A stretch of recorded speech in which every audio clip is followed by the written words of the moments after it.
Ahoy and welcome everybody, welcome to Horizon's Call, welcome back to Horizon's Call, Season 6, Episode 3, In the Jaws of Death is the title we're working with today.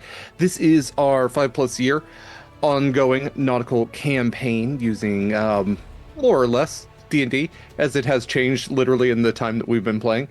But I'm Derek Sword, AUCM pronouns. I am your GM, your game master or game mister. You don't need to call me sir or anything like that. Also, your GC, your guiding compass, as we navigate the treacherous seas of Damaris and beyond. I'm joined, as always, by these very lovely individuals who will have to say more about themselves and their characters here in a moment.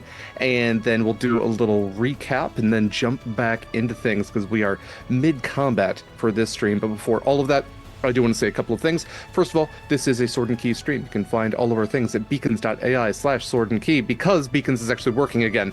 For the love of God, I don't know why it was down for 2 weeks for, it seems like just for me at this point, but it's back up, at least for me. So check out all of our links in one neat, nice place. We have our Discord link there if you want to hang out in one cool place, talk to cool folks like us about cool games like this. If you want to see our socials, BlueSky and Instagram are there as well. If you are looking for discount codes, we have some wonderful affiliates that we are affiliated with, and you can use our codes for their wonderful products. You can use our affiliate link if you're going to be purchasing from Hit Point Press. They've got a number of fantastic things over there. You're probably familiar with a lot of their stuff. There's Humblewood and Dark Matter and Islands of Sina Una, the animated spell cards, Fablemaker's deck, tons and tons of stuff. So check all of that out. If you are getting minis, I cannot recommend enough Eldritch Foundry for custom minis. No matter how weird and wild normal mod your TTRPG character might be, you can use code Sword and Key for 10% off your first purchase of your order. Or if you're doing 3D printing at home, use our affiliate link. That gets you a 3-month subscription for $19.99. It's unlimited STL files. If you are going just full bore into it, check out their lifetime subscription, their unlimited package, which is $499, but it is unlimited models sent to your house for the rest of your natural life or unnatural life. If you're a vampire, maybe that's a really good deal. Yeah, just throwing it out there. If you're a vampire, I think you've also got... Actually, you know what? I think playing TTRPGs as a vampire, really cool thing to do, because at some point you're going to need a hobby. That's... way beside the point. The other affiliate we have is Long Dog Dice. Jenn, who joins us in this game, is the amazing person behind Long Dog Dice. We have a new affiliate URL is the word I was looking for, which isn't really a word. But if you are going to be using our link, please check out the new one. Don't use the old one, and that will get you the discount code preloaded in when you go to make your purchase. Gets you 10% off your first order, and you can find your perfect dice set there. Or you can also get some really cool clothes now too, because you can get a custom long sleeve either hoodie or... Yeah, there we go. Kayla's wearing hers. So there's some really great stuff available on Long Dog Dice. You really can't go wrong. All that said, this game is also in support of Feeding America. We have a number of games on this channel that are philanthropic. This is one of them. So you can donate at any time to their important cause of working with food kitchens and food pantries all around the United States to bring supplies to low access communities and communities where that might be in food deserts. So if you donate at any time, you can also give some incentives to this game. So check that out, because they are mid-combat right now. Maybe they could use... They would be really helpful. Help, please. An extra boost here or there. Extra crits would be great. We'll take advantages too, though. Oh, yeah. Beggars and choosers and all that. So, all that said, let's go ahead and have these lovely people say more about themselves. Mare, if you don't mind starting us out. Hi, I'm Mare. I use they, she pronouns. And I'm playing Acacia, who uses she, her, a centaur star druid who really is stressing right now. It's fine. You know, I really appreciate that at level 14, y'all are at 14, there can still be combats that are somewhat stressful. That's one of the biggest anxieties I have, is like they're just going to steamroll through everything. I'm glad this is a hard-hitting one. Sorry, how much damage have we done again? Remind us? 487. Yeah, 400. Almost 500 Only points. about halfway? You're more than halfway. No one's counting. No, I'm Fine. counting. I hope you're counting. I am. Everyone. This is a monster. This is a monster that does have a set amount of hit points.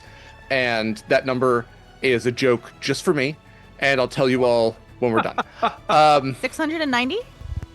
No, that'd be really great though. I was Oh, also God. thinking 670. Yeah, I would not do a Yeah. 6-7 joke, and I also it feels odd to have a worm covered in hands also to make a 69 joke, but no, I'll tell you here in a bit. Okay. Next up we have Eva. Hi. Great. It's me, Eva. Glad I got to follow that. I'm still capping out. Weird. I will try and adjust my volume here at some point, but otherwise, my pronouns are she, her, and today I am playing Weenie, also she, her, who is a sea elf alchemical artificer, joined by her little companion. What is he actually called? Homunculus. Homunculus Little shark boy. And they're both still alive for now, knock on wood. Derek, did you show him off? Oh, he's on his plinth right now, which is a candle that I have, but Now he smells good. no.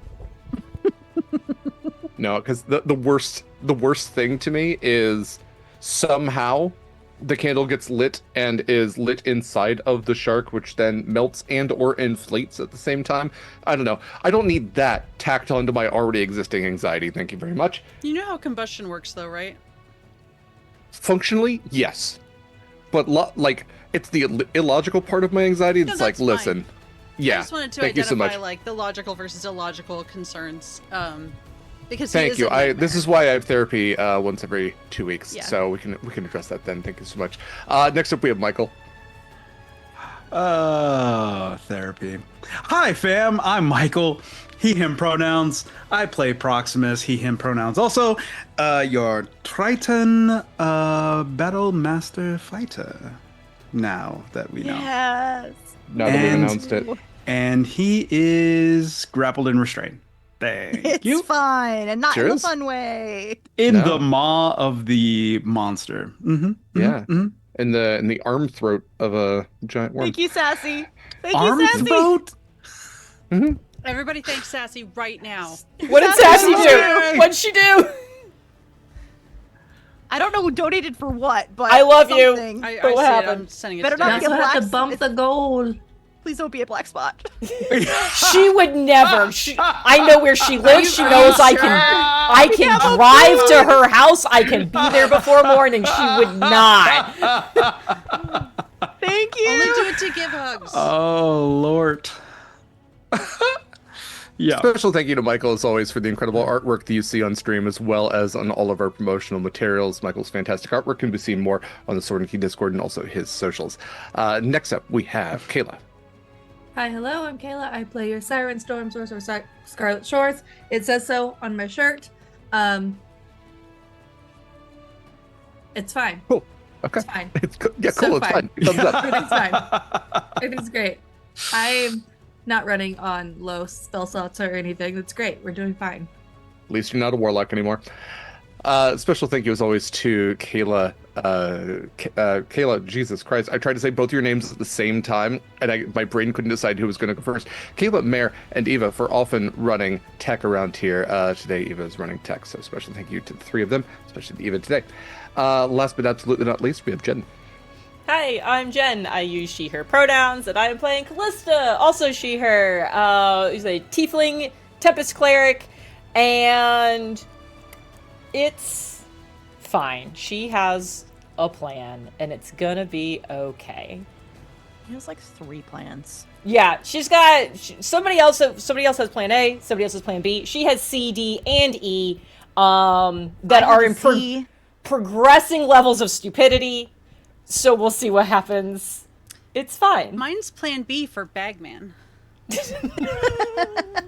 Can mine be plan G for reverse gravity? Here we go. Okay, well, looking forward to all of that, I guess. I'd say. Fine. It's fine. Absolutely lying. Great. Well, Mare, you have the recap this week, so whenever you're ready, the floor is yours. As I was telling everybody before, the recap is really easy this week. So we make our way to, the Hall of Doors. It takes what, like 2 weeks, quote unquote, however time works in game. We get there eventually. We all go to the same ship, so we are not so far apart. And essentially, shit's going rough. We did a lot of damage, but we took more damage. Everybody's Proximus is just like, what the fuck is happening? Where's my magic? Where's Smokey? We have a lot of contingency plans in place. Winnie and Kallista cast some spells on some barrels, like glyphs or something like that. So those got popped off. Kallista cast Hollow. Hallow. Yep. Hallow on all the ships against aberrations. So fucking thank you, or else we would probably be closer to death than we are right now. And other than that, we get hit a lot. Our health are yo-yos. With a Beacon of Hope and Mass Cure Wounds combo, Kallista and Acacia have been able to get like 50 hit points per heal, like twice or something like that. And now Proximus is literally in Ur's jaws, and we're trying to figure out how to get him out. And that's really where we're at. Easy. Done. Fantastic. All right. Well, Taking my inspiration. Please do. Yeah, please take your inspiration. Please do. Okay. Cool. I was just messaging Eva that I will exchange my now 5 advantages for my resub into crit. Just a reminder that you all are welcome to do the same. Okay. Well, let's jump back into things then. You said 5 is 1? Yeah, 5 will take you, so you can exchange 5 advantages for 1 crit. I believe that's been a ongoing thing that we've been doing here. In the Discord pin, it's in the message that has the running total. Oh, there. all of the, yeah. Yeah, which should be current. Tell me if I'm wrong, but Yep. should be current. Yep. Okay. So let's dive back into things at this point. I said dive with the V that time. What is this music? It's called Battle of the Brains. I actually used it for SummerSlam. It's pretty great. But also, yes, I love music that is reminiscent of kaiju music. When you're fighting a kaiju, which you are right now. Yeah. And that kaiju is the Second Death, an eldritch being that has been blocking the way to the Hall of Doors in the Shadowfell Sea. You all have sailed to it with 3 ships, and after barrage from these arcane mangonels, arcane ballista from the 3 ships, you all have done some pretty decent damage yourselves and also taken some pretty decent damage. At the end of the last round, you all, well, most of you, were able to get yourselves back onto the ship, which is protected right now from these severs. These humanoid, 4-armed mixes of like sharks and also anglerfish, where their jaws actually split in almost a triangular shape to where their entire torso is lined with teeth. These jaws that clench around their entire abdomen, and the arms that seek to pull you in to further eat you. But the only one left outside of that ship's protection was Proximus. And as again tried to breach from under the ship, tip more people into the water, Proximus remained the only one outside of that protection, and therefore was taken into Ur's mouth. Is, again, tubular, and not just a radical Teenage Mutant Ninja Turtles way, but also just in a kind of shape sort of way. It's a tapeworm. It's a giant tapeworm. Yeah, like I think lamprey is maybe what I was going for a little bit more.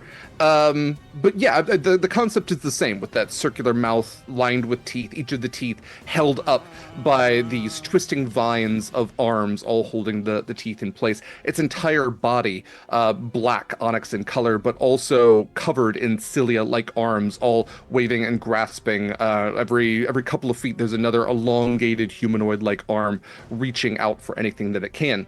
It at one point almost grabbed Kallista, and this time did grab Proximus. So the teeth have wrapped around Proximus, and Proximus has been pulled into its throat, also lined on the inside with these arms, and is currently being grappled and restrained by these arms inside of its mouth.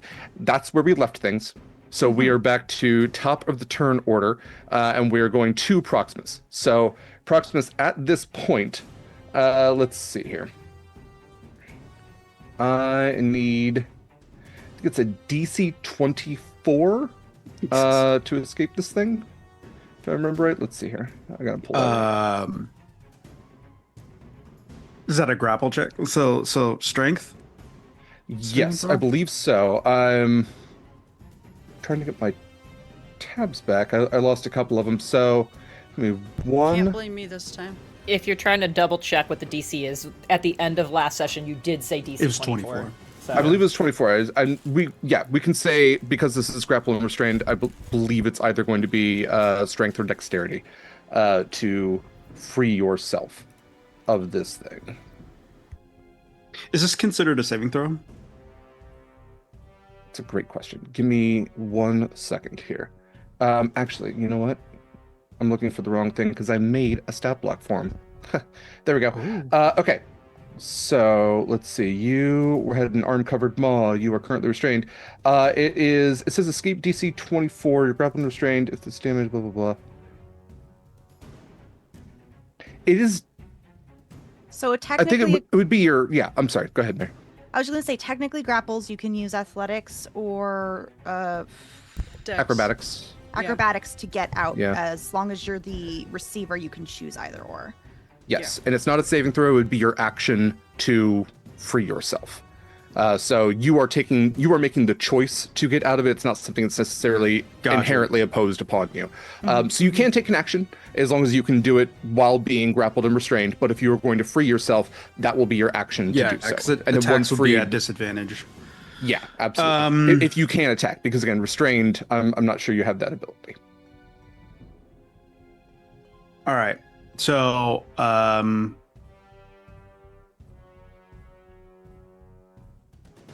yeah. All right.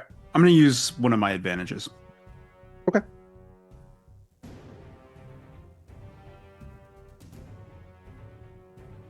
Well, the thing that I had planned doesn't work because it's not a saving throw. Yep. Okay. So that is a 4 on the dice. It's not going to do it. That is not going to do it. And 18. Okay. An 18 does not beat that 24 DC, so you remain restrained and grappled, and the arms tighten around two of them. Actually, we could say 4 of them have wrapped around your torso, your arms held in place by the wrists, your ankles held in place, and they are essentially passing you down. It's like looking into, and you've been to hell. It's like looking into the depths of it now, as these endless series of arms seem to be passing you further into the abyss of this thing's throat. Eat it. Okay, so I have something. As I'm going to use one of my maneuvers right here. I'm going to use a charge. It's called evasive footwork. As a bonus action, you can expend 1 superiority dice to take a disengage action, roll the dice, and add the result to your AC until the start of your next turn. Is there a way? No. So, never mind. Yeah, you can't disengage since you are. I mean, you could disengage. Yeah. But you're still held in place by this thing. Golly. Everything that I had planned just went right out the door. All right. Well, plan B. Okay. It's fine. It's fine. I can't remember which It's one fine, Plan it's B fine, was. it's So I fine. can't remember if that involved. No, yeah. Plan bite. Whole variety of things. Okay. In that case, then we're moving on to next in the turn order with Acacia. Free action to swear. What swear? Fuck! The easy one. Yeah, Lots of it's a fuck. good go-to. But it's in Sylvan. It's in Sylvan, though. I like that. That very much gives I yeah. cuss sometimes. What's your favorite cuss word? Probably fuck. So what I'm going to do is I'm going to cast a spell. I need and this close little guy motherfucker right here, the one I'm pinging, because it's a 10-foot radius, I think. Yep. Oh, maybe I can get one more. Hold on. If I do it like right here, Okay, I can get 3 of them. You Okay, can get we're 3 of good. them. Yeah. I can get the top 2. I'm gonna cast Confusion. Okay. So I need What's the saving a throw? DC 17 Wisdom. Okay. The Severs only have a +1 to their wisdom, so let's see where they get with Oh, that. I need my dice. Shit. Ooh, that's a nat 20 for one of the Severs. I'll don't roll care for about them them. separately here. I don't care about them. I want to know about We can say the top one saved, the bottom one did not, and then has, let's see, +4 wisdom save. No! Gets only 3 on the die. But it does have advantage with magic resistance. And that is an 8 on the die, so only an 11. Amazing. Okay, so Hey. so actions. Each creature in a 10-foot radius sphere centered on a point you choose within range must succeed on a wisdom saving throw, or blah blah, or that target can't take bonus actions or reactions. Okay. And must roll a d10 at the start of each of its turns to determine its behavior for that turn, consulting the table below. Okay. At the end of each of its turns, an affected target repeats the save, ending the spell on itself on a success. Okay. So no Good to bonus know. actions or reactions, and d10 at the start of his turn. All right. Well, credit to you, Mayor, for listening when I said that the swallow was a bonus action. So Let's I know we talked about how Yeah. like smooching is a free action and all that. Like last time, I'm not talking about what swallowing actually is. That's not something we're getting into for this game. No. Anything else for your turn, Mayor? No, because I'm keeping concentration on the spell. I'm going to keep up my dragon starry form. Okay. I'm going to stay, maybe like scooch a little closer, but not enough for it to matter on the map. Fair enough. All right. Next in the turn order then is Winnie.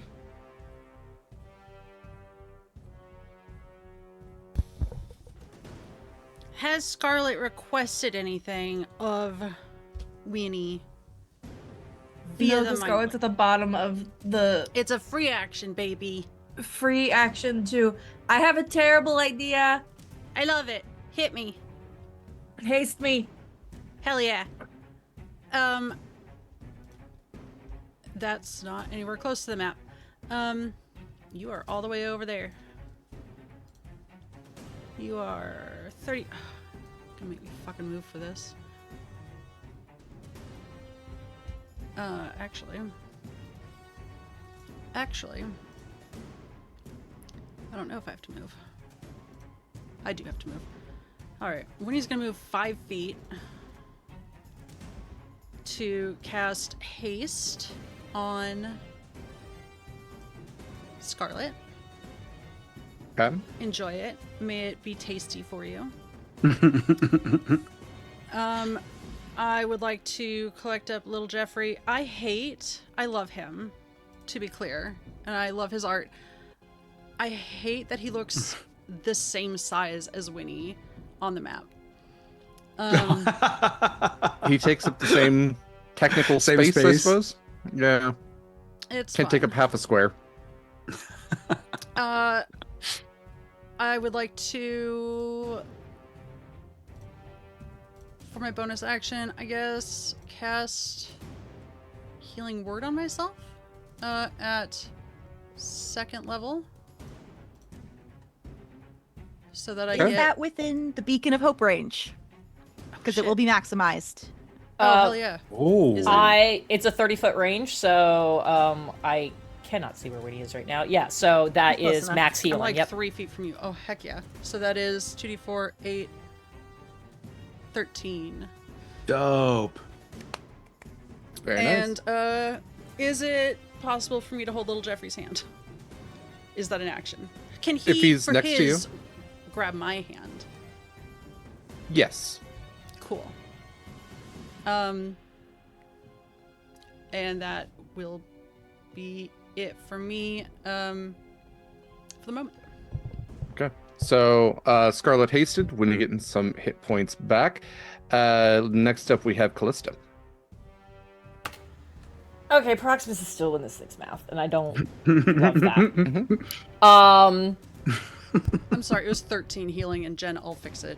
Okay, thank Just you. wanted to get that on the record that I can't count. Yes. Credit to Jen and Eva for the hit point trackers, little health bars that are now on available for everyone to see. That also do take a little bit of work. So credit to them for putting all that work in and then maintaining it. While live. Yeah. In one Yeah. of those While room live, chat. yeah. I haven't played to simplify it over time, but we'll get there. It was make it work, then make it better. Anyways, speaking of make it work and then make it better, what's going on here? Can I see Proximus from here? No. Or do I? I probably can't. I don't No, know how he's- far. Cool. He is deep in there. Don't like that. Yeah, I hated that. So, for Kallista, as soon as it was clear that Proximus was like grabbed and was being pulled away from her, that got way too similar to her last big fight. And there is she is already moving. As soon as it is clear like he is caught, she is already 2 steps, launched herself into the air and is flying. She is going to fly up over her and elbow her microphone, and then is going to look and is going to look down. I just need to get to a point where I can get eyes on him. And then the assessment she is making is, can I reach him before I get grabbed? It's okay if I get grabbed next to him. Is it clear enough for me to get to him and be within a couple of feet before I am also grappled? Okay. I love this. Yeah, yes, okay. Yeah.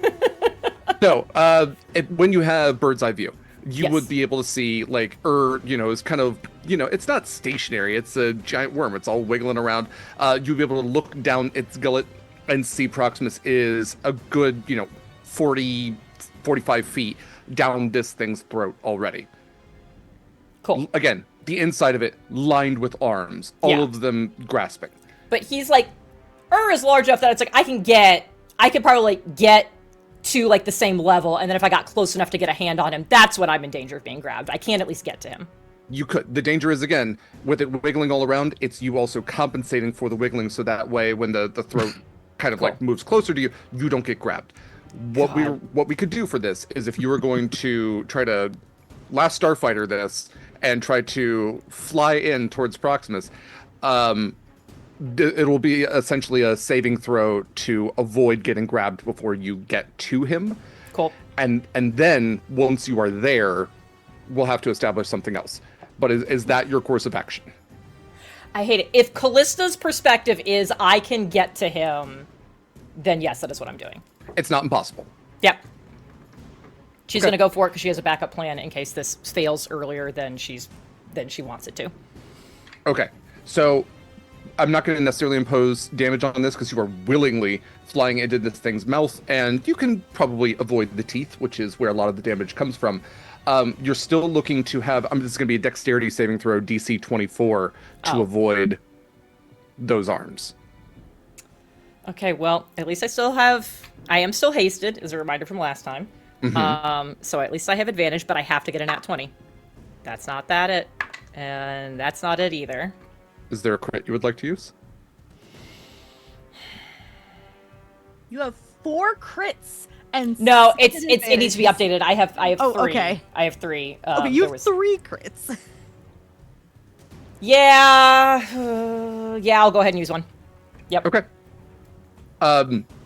Narrowly dodging as these arms are grabbing. At one point, you feel them actually like grab a tuft of your hair that rips out as you fly past, and as they're like the fingers are brushing, it's getting more and more oppressive. The air inside of this thing, the smell of it is something alien and acrid. And the further down you get, you can see Proximus just being passed along ever so slowly further into this thing's depths. And you were able to avoid all of the arms for any serious matter and reach Proximus. You still technically have an action because that was just your movement. And What would you like to do? That was not even because I'm hasted. Not even all of my movement. For sure, yeah. Yeah. If I can grab him, I'm going to. I do need to be clear. The spell does not require touch. I'm going for the grab for the flavor of it, but as long as I'm within a couple of feet, it still works. Okay. Yay. I'm going to fly in, and I'm going to reach for him and just try to get a hand on any part of him that I can, and I will use my... Sorry.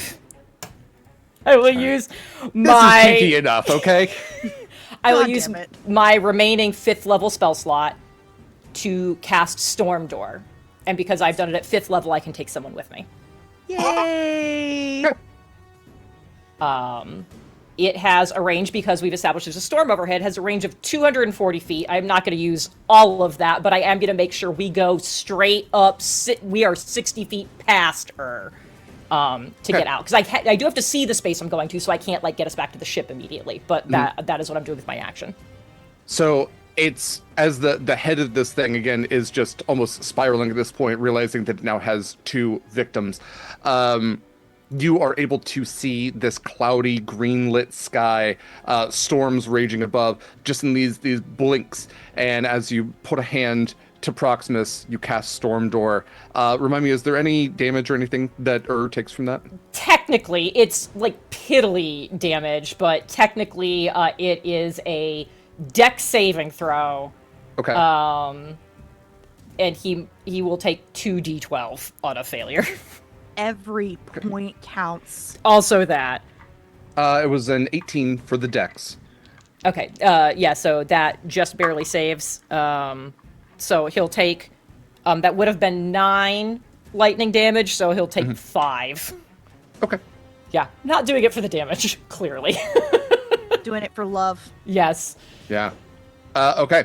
Casting Storm Door with that blink where you can see the sky above roiling with these necrotic storms. You suddenly boom yourself out of this thing's maw, out of the depths of it, and find yourself 60 feet above where it is spiraling now in the sky, right?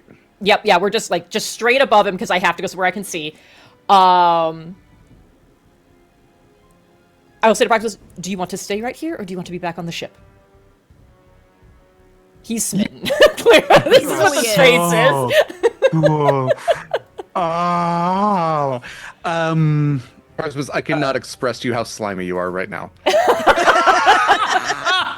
No kisses in this state. Yeah. Oh yeah.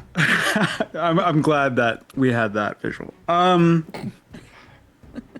I feel like right now it's just totally speechless, like in shock. Okay, great. She's going to take that as you should probably not be in the air above this thing. So I will use my bonus action, Storm Door again, because now that it's active, I can do it on my bonus actions. And at this point, since I can see the ship, I will take us to the ship. Yeah, I feel like when he got captured, his wings would have went away. Okay. Like, Okay, yeah. If you didn't have the wings out, I didn't even wait then. Yeah. Yeah. So we just everyone just hears a small boom of thunder from inside and then we are in a flash up above, and then you see another So seam of fucking lightning cool. rip across the both of us, and we both before it reopens here on the ship. Oh, thank God. So we are both there. That is action and bonus action.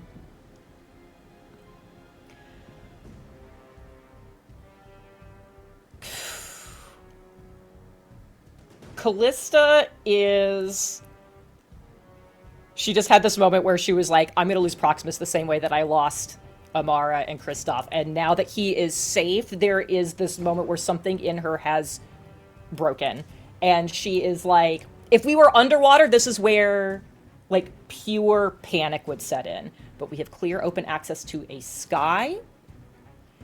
And unlike the last however many years, she does not need to hold onto one of her particular spell slots for the ripcord. She can't ripcord everybody here. So, it means she actually gets to use it. So my hasted action,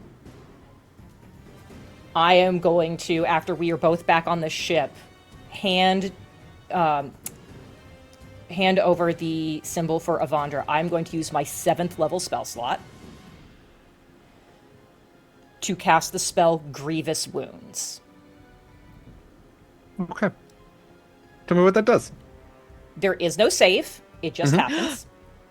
And it is not concentration, so it does not matter what happens to Kallista after this. Okay. Jesus. Okay. For one round, one entire round until the end of my next turn, all of Ur's resistances and immunities are gone. He's instead vulnerable to all damage and makes all of his saving throws with disadvantage.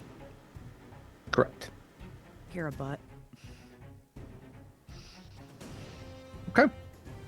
Jenn, erase a T. 2 T's. Fucking what? It is my biggest spell slot, and it is just for one round, but this feels like the time to use it.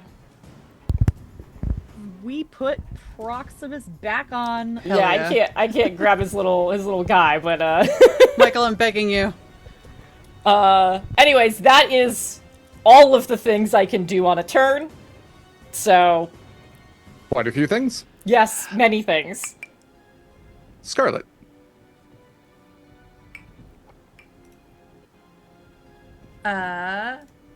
I would like to cast Lightning Bolt, Okay. please. Oh, I should probably say I don't know exactly what this probably looked like. I can come up with a description for it, but it's like I would say since there's been a storm overhead, just like the most intense, brightest, loudest crack of lightning you have ever seen has come down and struck and there is probably a continual glow, and Kallista's in the mind link and just says, "Fuck him up." Actually, I lied. You heard the I would woman. not like to. I would not like to cast Lightning Bolt. I would like to cast Disintegrate Yes! and use my level 7 spell. What's the save for that? Dex 18. Okay, 16. And remember that is probably a flat roll because he normally has advantage. The saving Correct. throws are Yeah. disadvantage. It was a 16 on the die, so it wasn't 18 exactly. No. Thank you for the reminder on that. I'm going to use my woe. Okay. So roll me a d6, please. Let's see. Please. I mean, regardless of what he rolls, he's going to get below. Yeah. 4 on the die. Alright, so that is 13d6 plus 40 damage. Okay. And he's vulnerable, isn't he? So it's going to be He'll have doubled. double damage. Mm-hmm. Yeah. 86 on the die. 86. So what All does that right. end up being? 172. 172. Amazing. Perfect. All right. Beautiful. And then I would like to turn around and, while hasted, would like to cast Eldritch Blast and train all 3 blasts on please. Okay.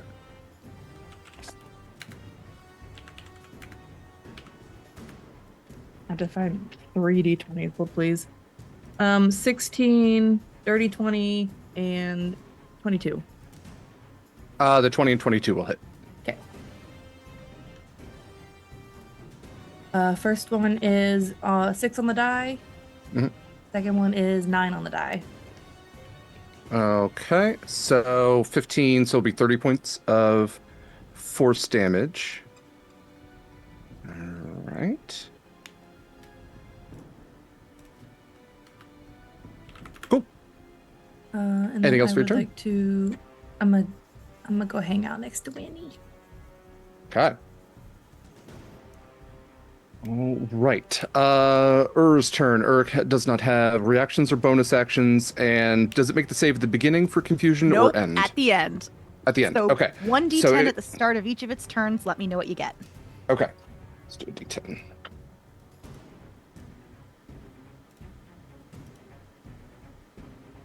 It's a 10 on the die. Damn it! A 10 means the target chooses its behavior.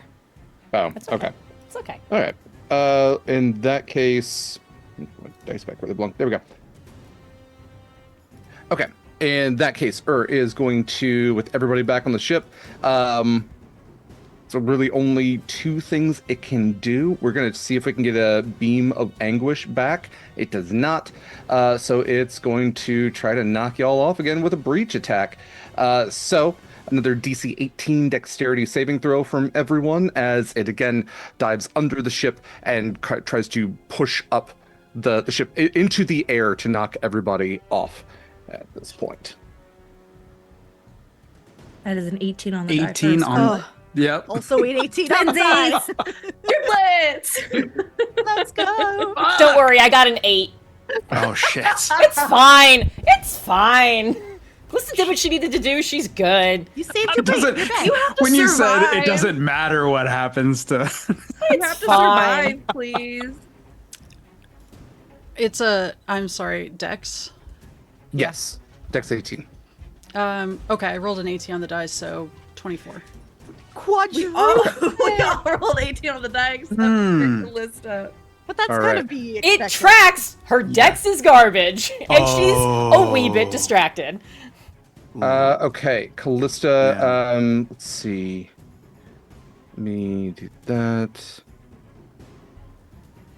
You are going to take, this is bludgeoning damage. You'll be knocked 10 feet into the water closest to where you were on the ship, and you take 53 points of bludgeoning damage. Jeez. Concentration. Please have Beacon of That's- Hope still. Fine. Derek, I'll let you know, since I just like fucked up your monster. You tell me where you think I've fallen off the ship, because I am kind of in the Oh, let's see. middle-ish. So You know what, Jen? I would love you right next to these severs right here. I think that would make me really happy. That would make me incredibly happy. That's fine. I appreciate you being so accommodating. yeah, the least I can okay. do. Yeah, no, I know. Okay, with the severs on either side of you, then that'll be Ur's turn. I'm pretty sure I've been using the breach as like its main action. Roll okay. your saving throw. Yes, saving throw. DC 17 Wisdom. I think it has. Kallista gave you disadvantage, so I think you're rolling Disadvantage. flat. Yeah, it'll roll flat. Okay, so 13 on the die, 4 plus wisdom, so it is 17 exactly. Fuck. It's Okay, fine. so no more confusion. At least on Ur. At least One on of the Ur, severs yes. is still. You're right. The middle sever is still confused. So let me actually roll the d10 for them because it's their turn next. The middle one got a 3. The target doesn't move or take actions. Okay. Nice. So middle one's just swimming there. It's too confused and it doesn't hurt itself in its confusion. I've been playing a lot of Pokemon lately. Okay. Other severs are going to swarm at Kallista. There's literal blood in the water. So Yeah, they're going to I have... will also, because I know it's relevant. I am below half health. Okay. Yes. Let's see. Can't be surprised.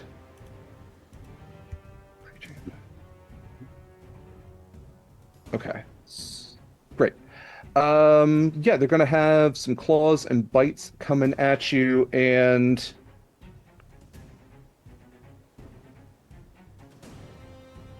actually, I think we'll try a little Maw of the Void for one of them. What? So okay, it's their recharge attack. Okay, cool. So let's have the top one here is going to do its claw and bites at you. That's not helpful. Okay, Reminder that my AC is currently 25. 25. Okay, they have a +7 to hit, so they'll have to get an 18 or higher. That is a 19 on the first die. And they have advantage because you are already hurt.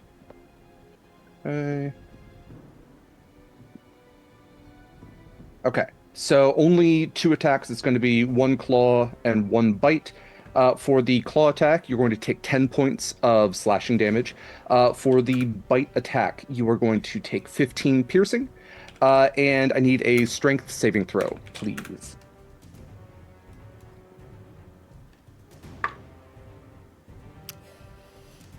I'm gonna use one of my advantages. Okay. That is much better. That is a 19. Okay, so you are not grappled. by this thing. However, as you are fending off the majority of attacks, honestly, and trying to keep yourself out of the jaws of this thing, one comes up behind you. It is going to use its Maw of the Void. I need another strength saving throw from you, please. Okay. Same DC. Okay. For the record, a Beacon of Hope drops when I did Storm Door. I did just check, and I do still have Storm Door up. That has survived my concentration checks. I'm going to use another advantage. Dirty 20. Okay. So you are only going to take, what is that? 10 piercing and 15 force. So 25. 25 damage total. Hey, Eva. What does it look like when Winnie's Death Ward goes off on Kallista?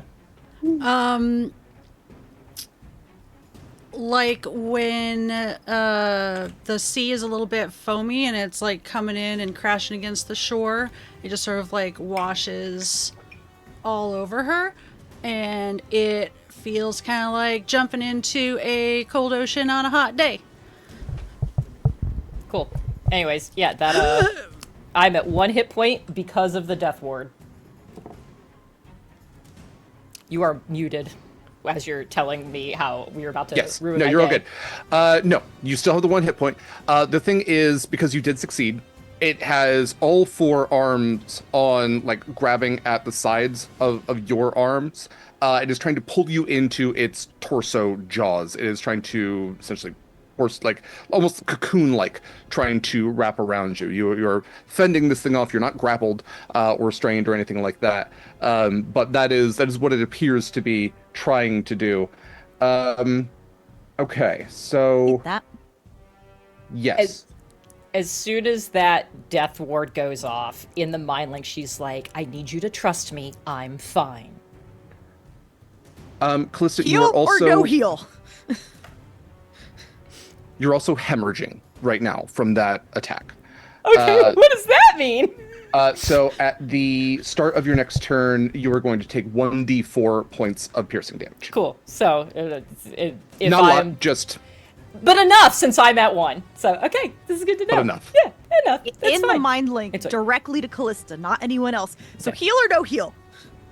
I feel like the rest of us would also want to know the answer, but that's yeah, fair. yeah. That's what do you mean you're good? Priority is getting me out of the water. After that, it doesn't matter. Use the heals on someone else. Ugh. Okay. Let's see. It is the ships. Let's see. The storm's out of the way. They're going to try to round about here, especially with some vulnerability to damage. Let's see. This one's going to come right around here. And then this one is also going to turn its way back. So this is Crosses and Caliban's ships are going to see if they can come about and continue firing on this thing, trying to flank it, essentially. With those shots being fired, we're back to the top of the turn order with Proximus.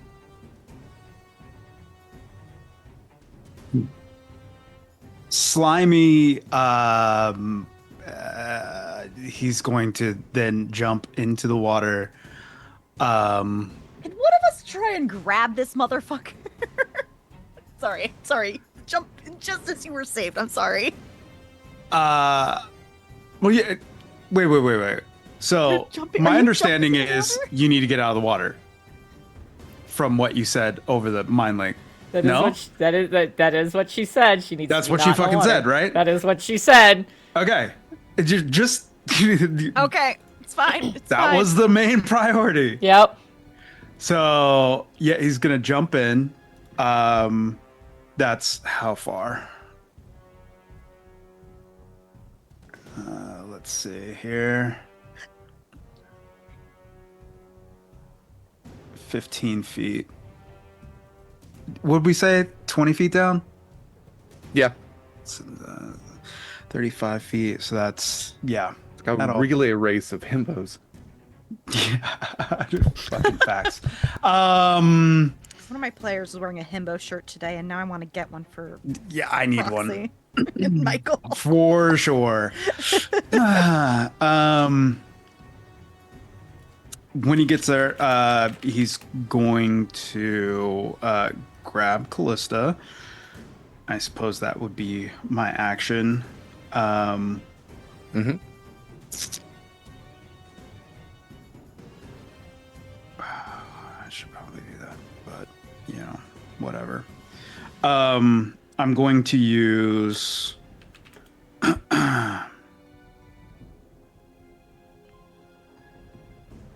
Jesus Christ, where is it at?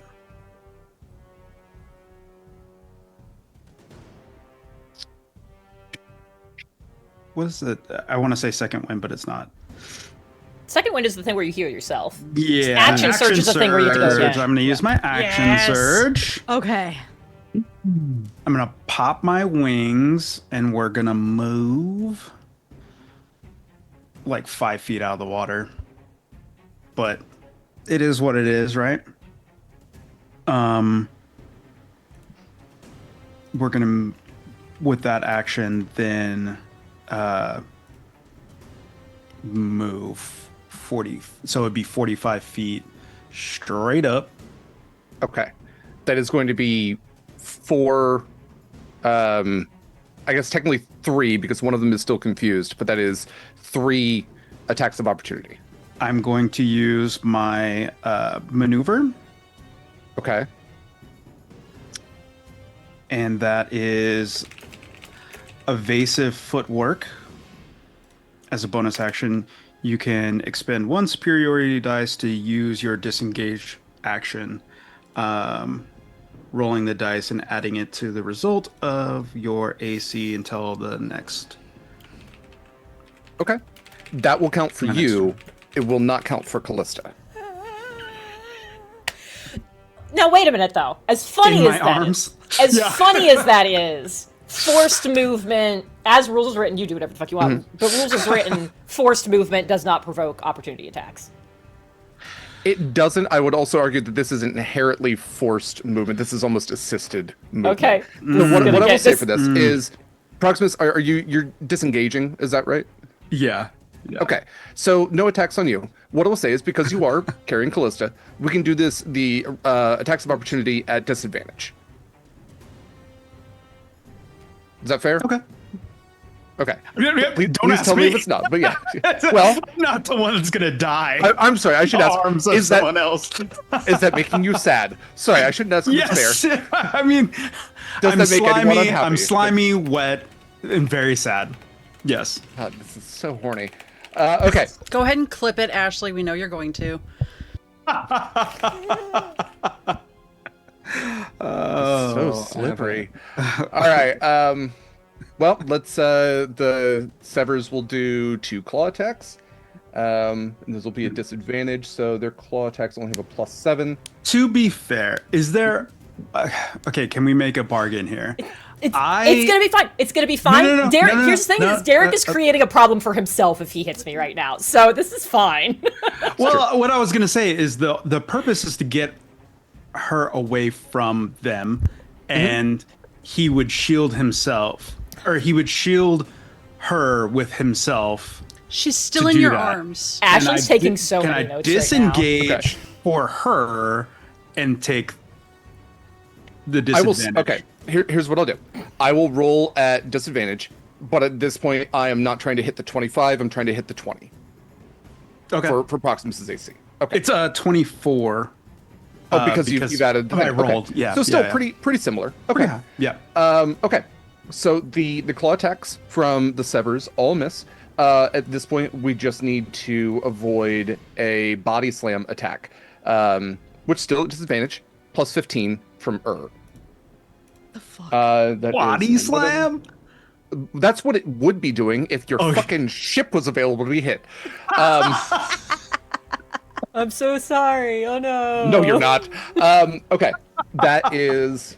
Let's see, it was a 15 on the die, and that was only a 9, so that is only a 24. Was that your AC? Oh, 24 is my AC. Yeah. Okay. So Proximus, you are going to take, let's see, it's 40, 12 plus 10. Let's see. Wouldn't it be crazy if we just fell back into the water? That would be the worst case scenario. I would be so. I can only save one of you. Yet it's fine. Proximus, you made it worse. It's gonna be fine. Proximus is going to take 46 points of bludgeoning damage.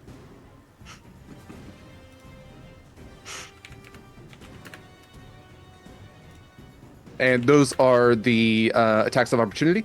So at that point, you said that you are carrying Kallista where? Straight up 45 Okay. feet. We're 45 feet up.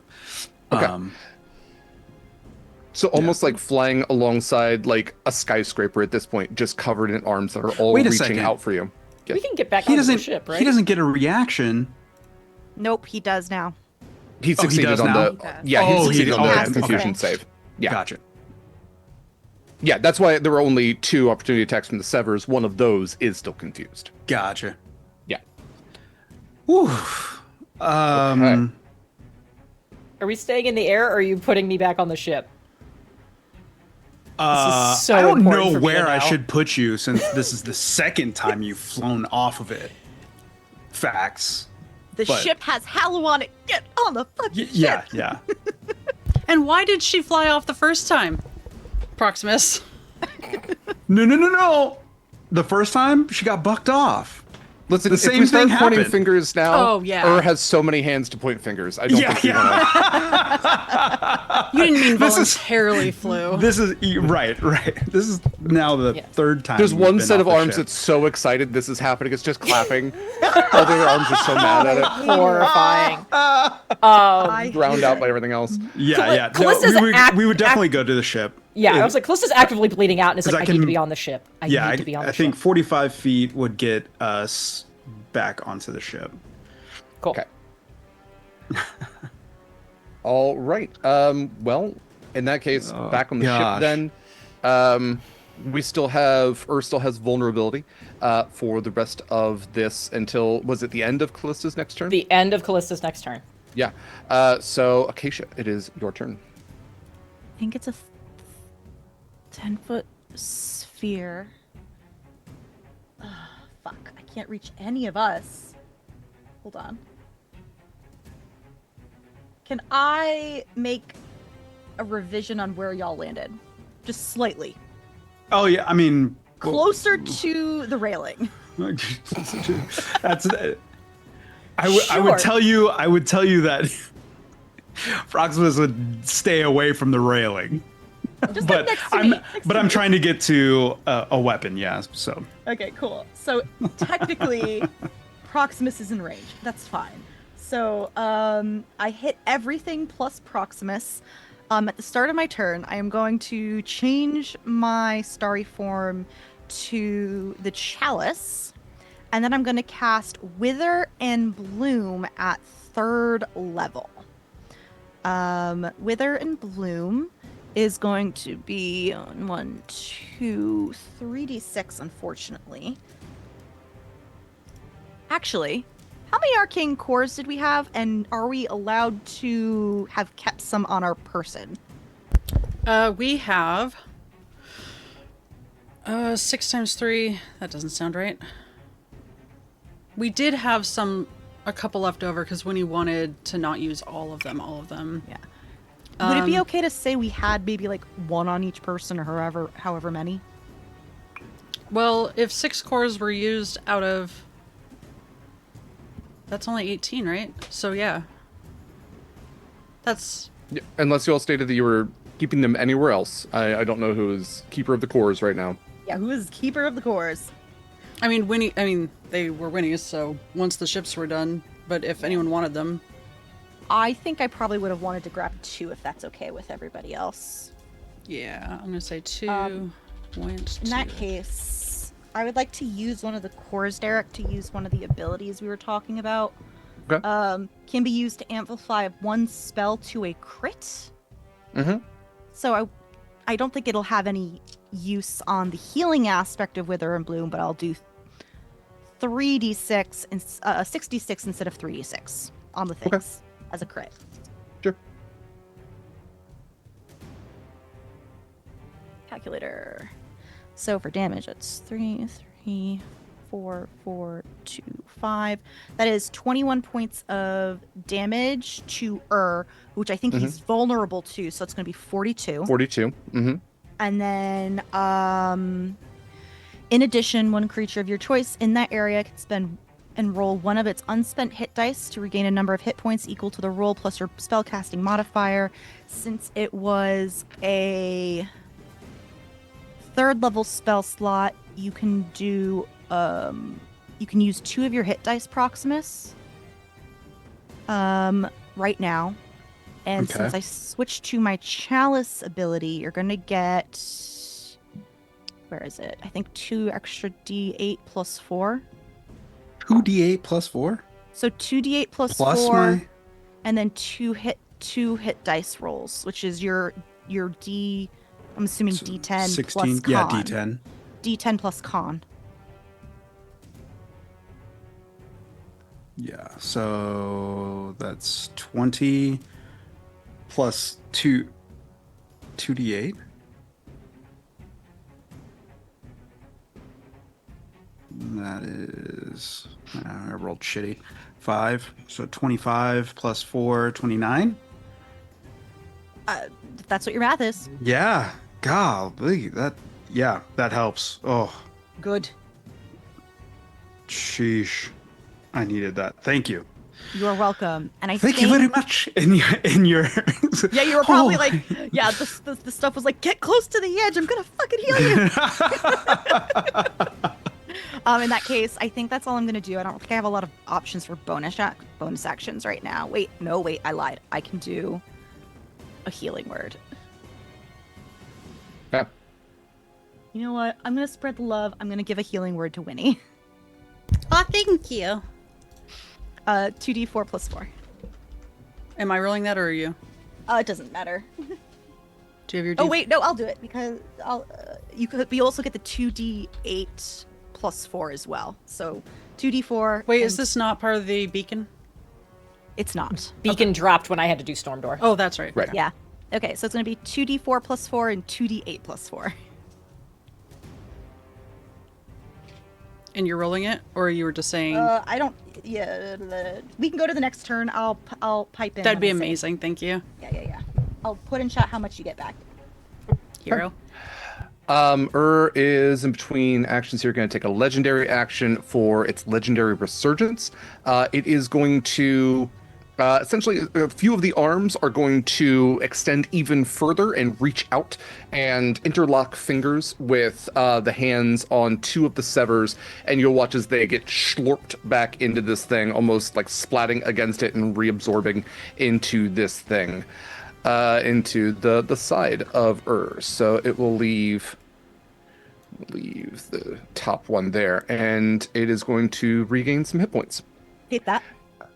With that, it is Winnie's turn. Cool. Well, I don't like that. If Proximus is looking... Proximus still looks bloody, doesn't he? You got a couple folks who are looking a little rough. Yeah, definitely. Okay. Then I will, Winnie forgot how things work. She is not going to. I'm just moving her so I can move little Jeffrey, who is going to come over into the fray, I guess, right on top of Proximus. I'm sorry, I'll move him. And give Proximus a little Cure Wounds hug. He's just gonna hug your leg. Come on, buddy. And that will be, because I'm upcasting it, 3d8 plus 22. It's not too shabby. 22? 22. For Winnie, that's... Look. No, that's great. No, No one's questioning your ability. Michael was just clarifying the number. he would definitely give you a hug back. I feel like it's Just like tap a it on the one-arm- shoulder mid-fight. Yeah. Yeah, okay. To be clear, Winnie didn't move. It was little Jeffrey coming over and hugging your leg. Yeah. Oh, yeah, yeah, buddy. Yeah, show it right now. Pat him on the back. Oh, be- thank you. Really awkward. Proximus just has like eldritch phlegm just like globulating off of him. Oh my god. He's gonna need a spit shine later, Oh, little Jeffrey. Kind Yeah. of getting spit on right now. Okay. Anything else for your turn? Trying to wipe that comment from my brain. Too late.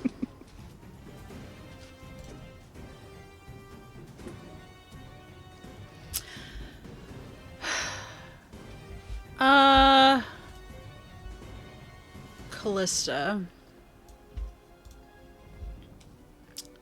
Not healing. How does Kallista feel about protective? Do not bother. Okay. It's a bonus action, so it's not a big deal. In that case, that is not what that is. That is, we're gonna go ahead and do just a little healing word on Proximus, just to round things out for 6. All right. In that case, we are to Kallista's turn. Kallista, still hemorrhaging, is going to take 3 points of piercing damage. Mm-hmm. And what would you like to do with your turn? Well, so things get weird. So I was at 1. All of a sudden? Yeah, right? Yeah. Things get weird. So Kallista was at 1. She takes that damage, and I think what everybody sees happen on the ship is she kind of like doubles over for a moment, and then she collapses to the ground and also doesn't. You can see like a version of her like pulls away, and for a brief moment there are 2. The one that hits the deck, immediately there is from like a point like underneath her cloak, like all of these ribbons of shadow like shoot out from somewhere and wrap themselves around her and cover her in like a case, a cocoon, a barrier. Standing up from that same spot is a Kallista with that looks to be made like of pure shadow. You can still see kind of like the features. If you look closely, you can tell that it's like maybe a little bit see-through and transparent. The 2 things you can see clear as day are the gold from her horns, and just underneath a thin layer of shadow, you can see the arcane tattoo. You can see like the cloud just underneath stuff. Those are the only things that appear solid about her. The rest of it is barely translucent see-through shadow, but there is a version of Kallista standing there, hammer and shield in hand, ready to go. So, You know, still not the weirdest thing we've seen today. this shadow Kallista is going to, from this position, because the grievous wounds is still up, you can see the mouth moving, but you can't hear anything come out of it. I'm going to use my 6th level slot, and I need a Constitution saving throw from A reminder that it's still a flat roll for right now. Still a flat roll. Yep. Has a +8 to its con. That is a 7 on the die, so that is, math, 15. Great. That is not going to do it. Okay. I am casting the spell Harm, which is 14d6. Okay. I am not going to make everybody listen to me math out 14, so I'm going to just do it on D&D Beyond. Yeah, I just use dice rollers for anything that's over like 6. Yeah.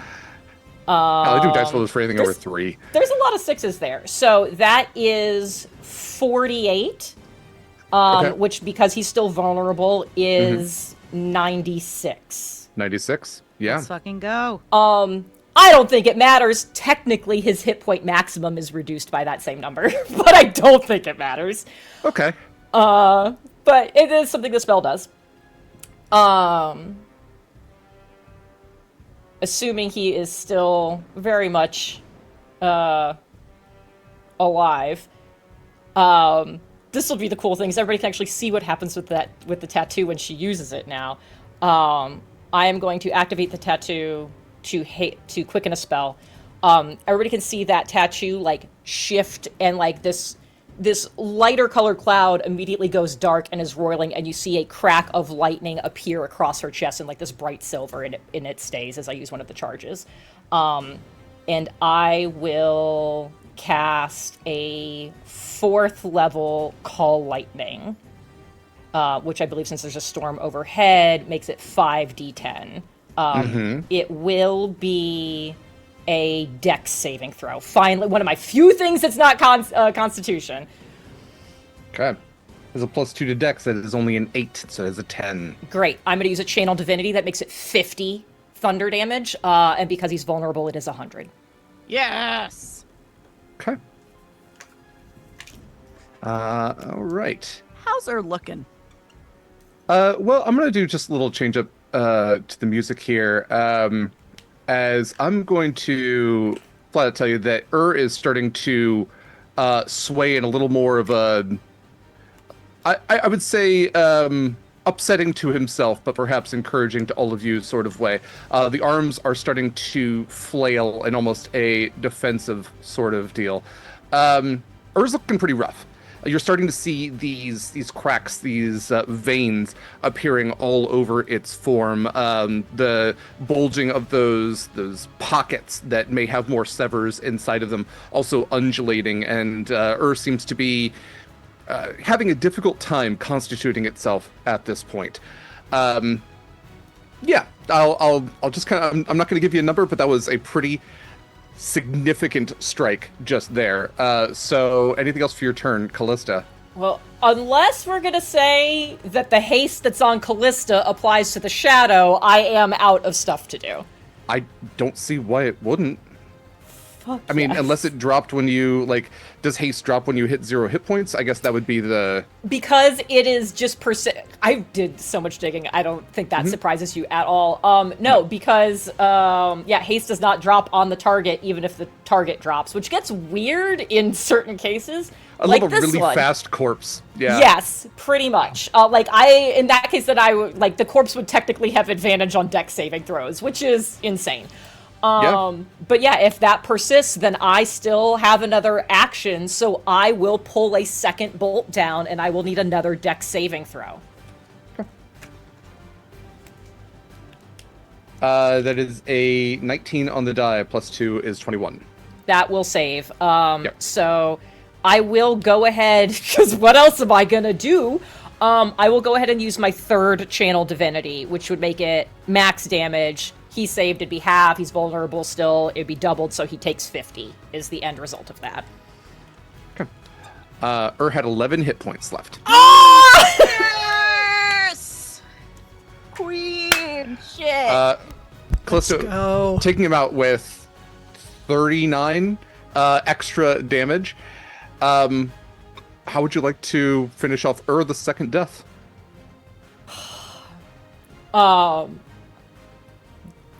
This shadow version, like, you see the storm overhead, like, get more intense, and you hear that low rolling thunder that was, like, the first thing you guys heard, the very first fight we had together in the Hells, where things were going to pop off, and it's like, oh, this is what Kallista can do, and you could hear that in the distance, and you hear that happening again here.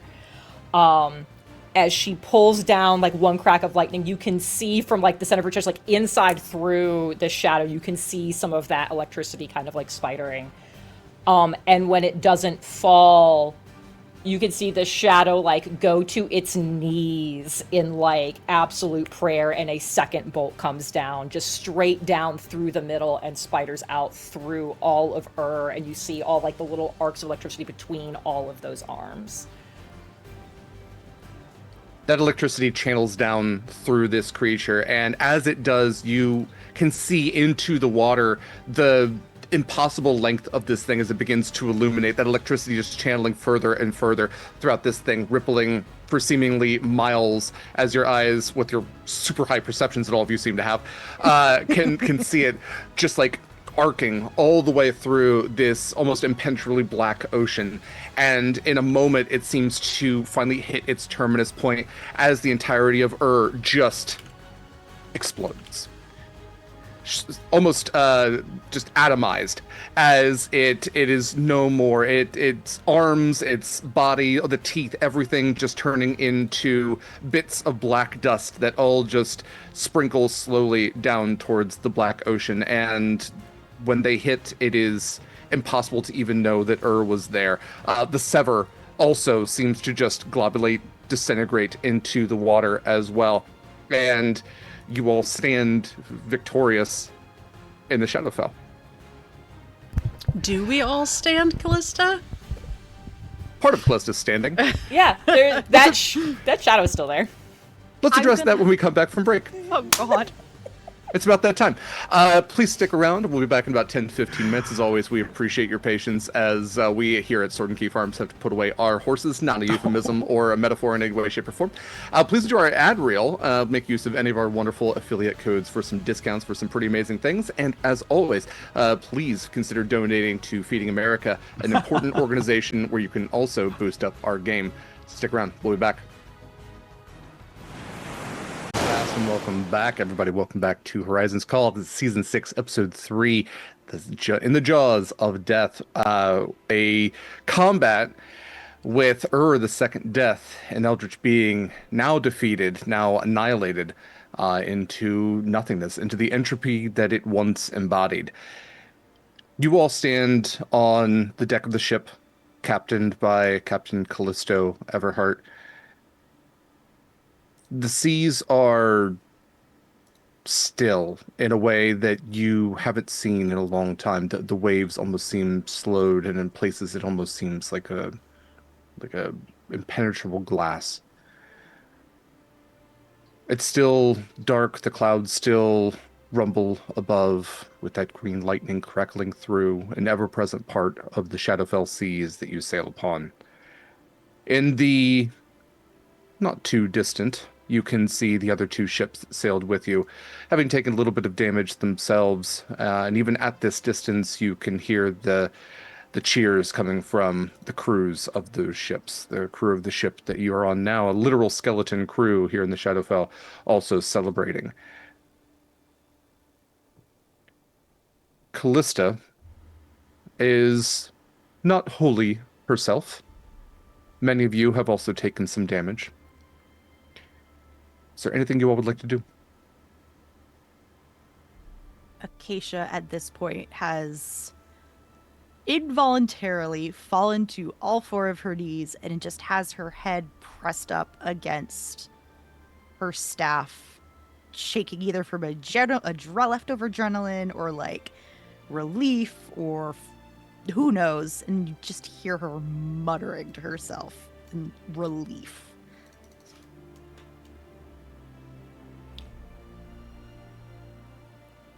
That shadow Kallista is, after everything seems to have gone quiet, like, is still on her knees, hands clasped over what would be the symbol, and like looks up and sees, kind of looks around to make sure, like, okay, like, is there anything else to be concerned about here?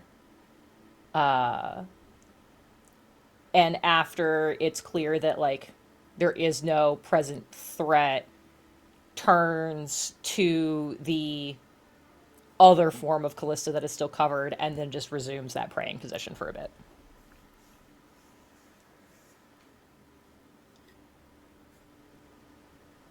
Scarlett has to come down from haste. A little worn out from that, I'd imagine. Little bit. Mm-hmm. Marcus comes over to ease you down to sit on the deck, have some floor time. Floorboard time. Let's all go into floor time.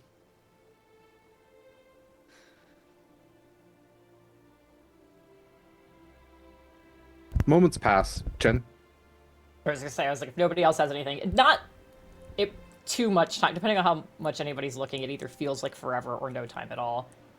Some time passes, and this, like, kneeled, bowed form of Kallista, like, starts to get more transparent before it very suddenly, like, loses shape and kind of just turns into mist that all gets drawn into that covering that is on her, and that also all like a reverse magical girl transformation. All the ribbons pull away, back to whatever that position was they came from underneath her cloak, and a Kallista who looks a lot better just sits bolt upright and is looking around, scanning, being like, "What is happening? Who's still here? Is there anybody missing?"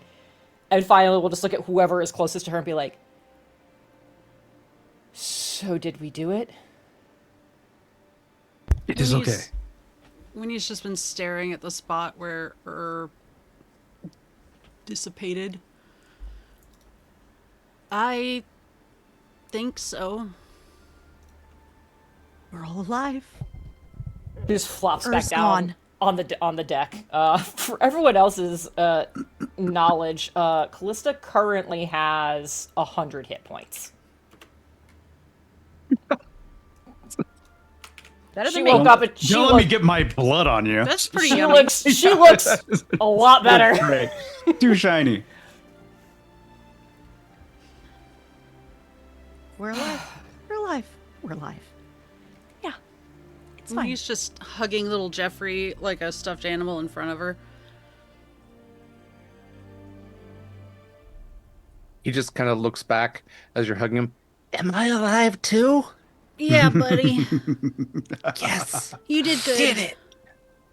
Good work on the ballistas. Okay. Both. Proximus is gonna hold Callista's hand until she gets. I mean, She obviously does looks just fine. She looks fine. She looks exhausted in a very metaphysical sense and also a literal mechanical sense. Because, like, also, not only did whatever that was just happen, also haste wore off. Like, there's, like, all of these things that she had going on her have all ended, and then there was that. And so, like, she will get to her feet, but she is leaning on Zeal hard just to, like, help hold herself up. Acacia's not moving unless she really has to. And that's not now. Same. Usually Acacia's like, let's go. Let's try to like stay on task. That ain't happening right now. Few moments pass. And the sea begins to, almost as if it had lost momentum there for a moment, but suddenly regained as if the sea itself was resting after that combat. The waves begin to churn once again, and you can feel the soft rocking against your galley ship. And you look, drawn by the light emanating from where you originally saw press himself out of the ocean and arch down at all of you. You look over to see that there's a light that is now streaming from deep within the blackened waters themselves. And that light penetrates through all of that darkness and begins to swirl. A great whirlpool beginning to form with this very familiar now Shadowfell lime green light spiraling with it in this waveform, this spiraling pattern, not seemingly pulling your ships any closer, and yet still spinning the waves around it. And with a clop of her boots, Captain Callisto walks up to all of you, her arms held behind her back. You know, I never thought I'd get tired of seeing you all fight big things and win, but, well, the more and more you talk about being alive, the more and more it's starting to get on my nerves. So, there you all are. In you go. It's that easy? I did not say it was easy. And I can't tell you what's on the other side. And I'm not sure that I'm necessarily going to join you. Corvus and I are going to have that conversation once you all leave. Regardless, I believe that this is the last time that we will see each other. But I thought that last time, so who knows? Callisto, it's been an honor again. Thank you for all of your help. And whatever comes next, I hope it's a good thing for you. I don't want this. Okay. Okay.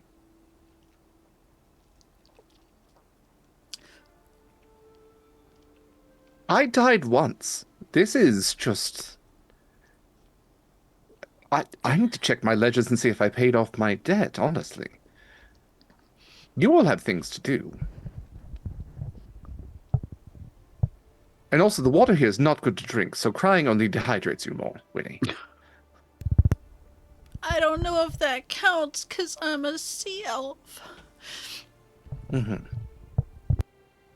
I didn't study biology.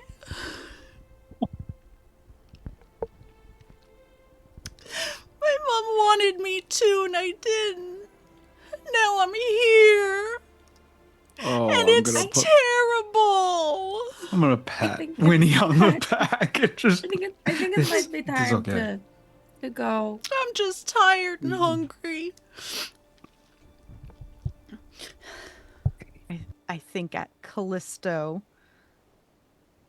saying, "Get the fog off my boat," essentially. And between Winnie crying, Acacia will heave herself to her feet and like walk over to Winnie and just kind of help you up, and then like lift you and put you on my back. I happily let you do that, and I accept all pats and hugs. Happily. And I want to turn to Caliban's ship Mm-hmm. and just wave to him and Cora. And they wave to you from afar. All of the crews, all of the skeletons and undead that serve aboard these ships, their ships now glowing as all of the will-o'-the-wisps, did it to myself again, that they had been holding in their bilge in the hopes that they would also bring them to the Hall of Doors before time ran out for them, are now all hovering above their ships, almost like twinkling lights, like starlight, above each of them. All ready to pass into whatever comes next, whatever the Hall of Doors will have to offer for them. Callisto stands at attention, nods to all of you. As much as that made me uncomfortable, Winnie is right. It has been an honor, once again, to serve with all of you, to have you aboard my ship. Whatever comes next, fair winds and following seas. And she turns on her heel and goes walking back towards the helm.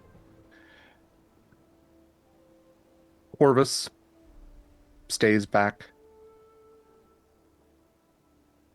He goes over to Proximus and puts a hand out.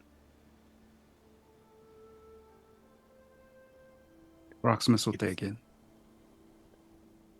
It was good seeing you again. Same with you, brother. Go make me proud. I'm glad we got this time together.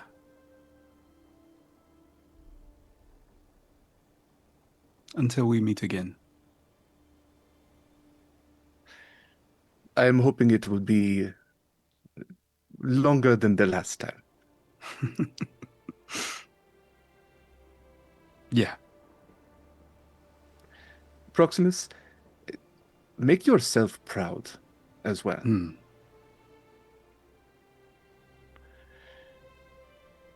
He looks over to Scarlett and gives a wink.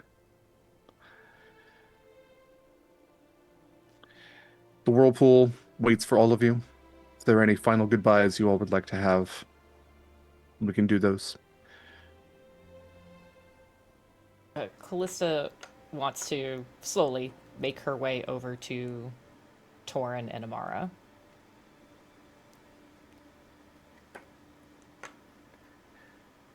Told you I learned some new tricks. That was unsettling and impressive. My new tagline.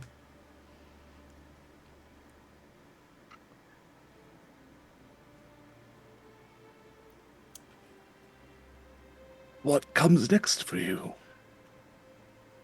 Well,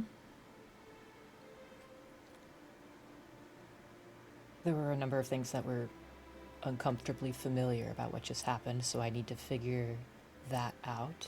But I know they all, kind of gesturing to the party behind me, they all have some things to do. I'm going to make sure that I find Amara and get them where they want to be, need to be, whatever that looks like. And we'll go from there. I really appreciate that, because I'm stuck in what you might call liminal space of sorts, and I definitely have a few minor anxieties about the unknowable horrors that my mind has recently consumed in the state of my body, as it were, on the material plane. So, as much as you can do to return me to my corporeal form, it'd be much appreciated. It is a little bit of uncharted territory, but I think we can figure it out. Yeah, I think if you was gonna shard anywhere, it'd be in the bathroom. But yeah, I mean, I don't know why we're talking about that.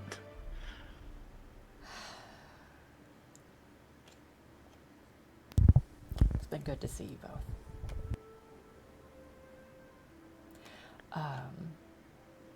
If you find Kristoff on the other side,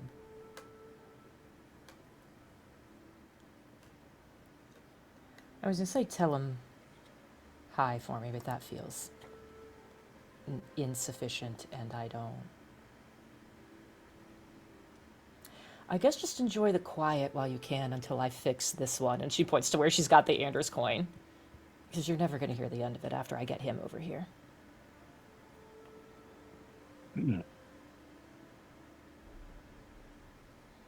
I'm pretty confident that Anders and I will have different doors, but maybe he did listen to some of my sermons. One can hope. Weirder things have happened.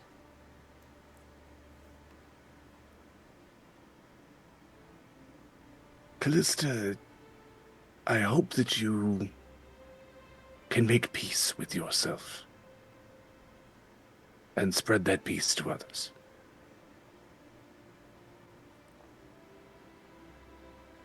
I hope that too. It is, I believe, a treacherous sea out there. One must be a lighthouse if one has the light within.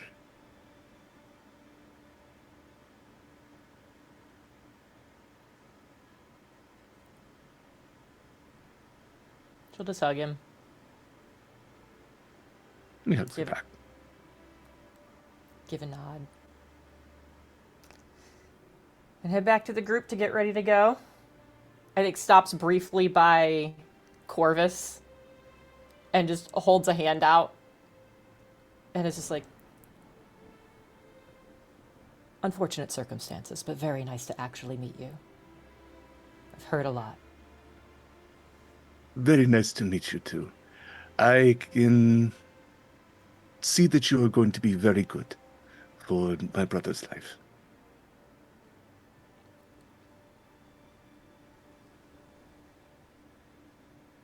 Take care.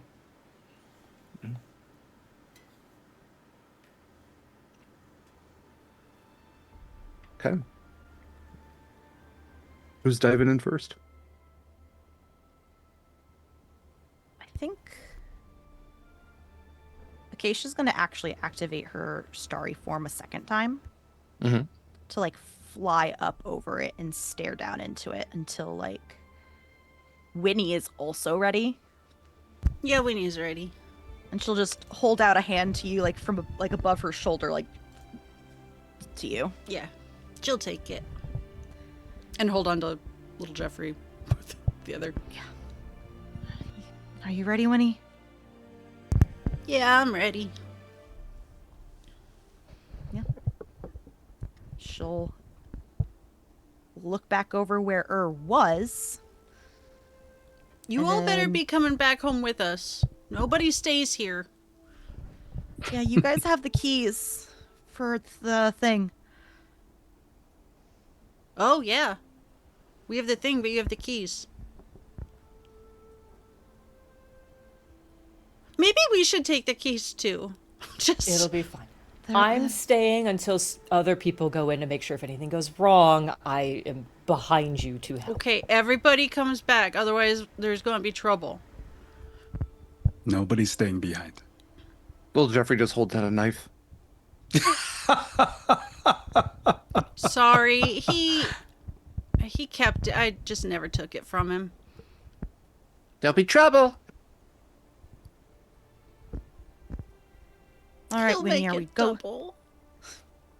Yeah, I'm ready. Am I dropping us slow or are we going fast? You can go fast. I Wait. dropped the wild shape. It's too late. We're going. No, I was like, I gotta grab your. You don't have a mane. I don't. But you can grab like my armor. And stuff. Yeah, You like- can grab like my straps. Little Jeffrey's and his baby Bjorn. Yeah. So yeah, I dropped the wild shape and we plummet. Little Jeffrey's. So with both of you going in, who would like to do their hull of doors first? You can go first if you want, Eva. I am happy to go first. Okay. All right.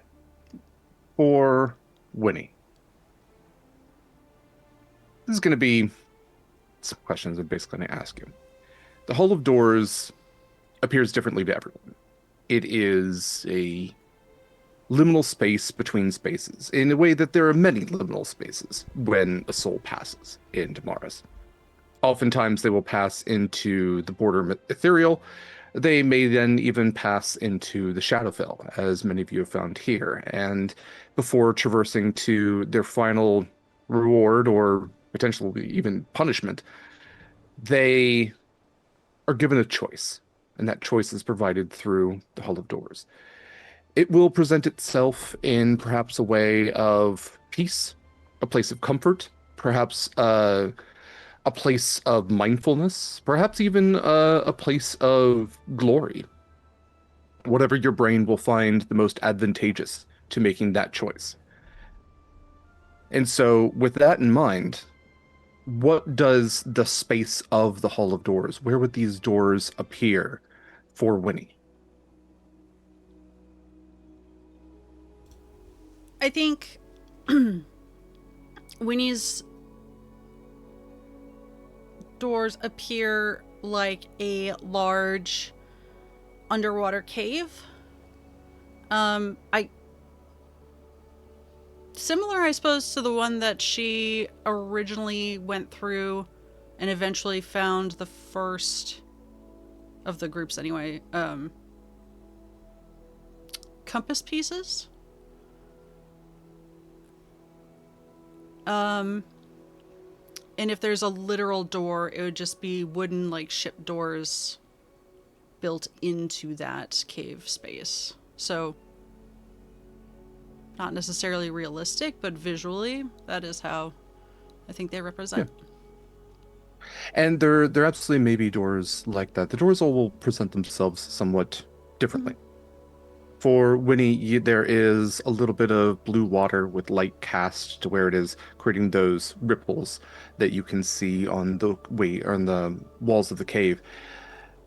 Some of the stalactite, stalagmite formations, almost when you first look at them, it's like an optical illusion where you can see the faces of the countless friends that you've made in life, the family members you've had. You can almost see imperceptibly carved into the wall moments of your life. Moments that you've done good, or perhaps even moments of regret.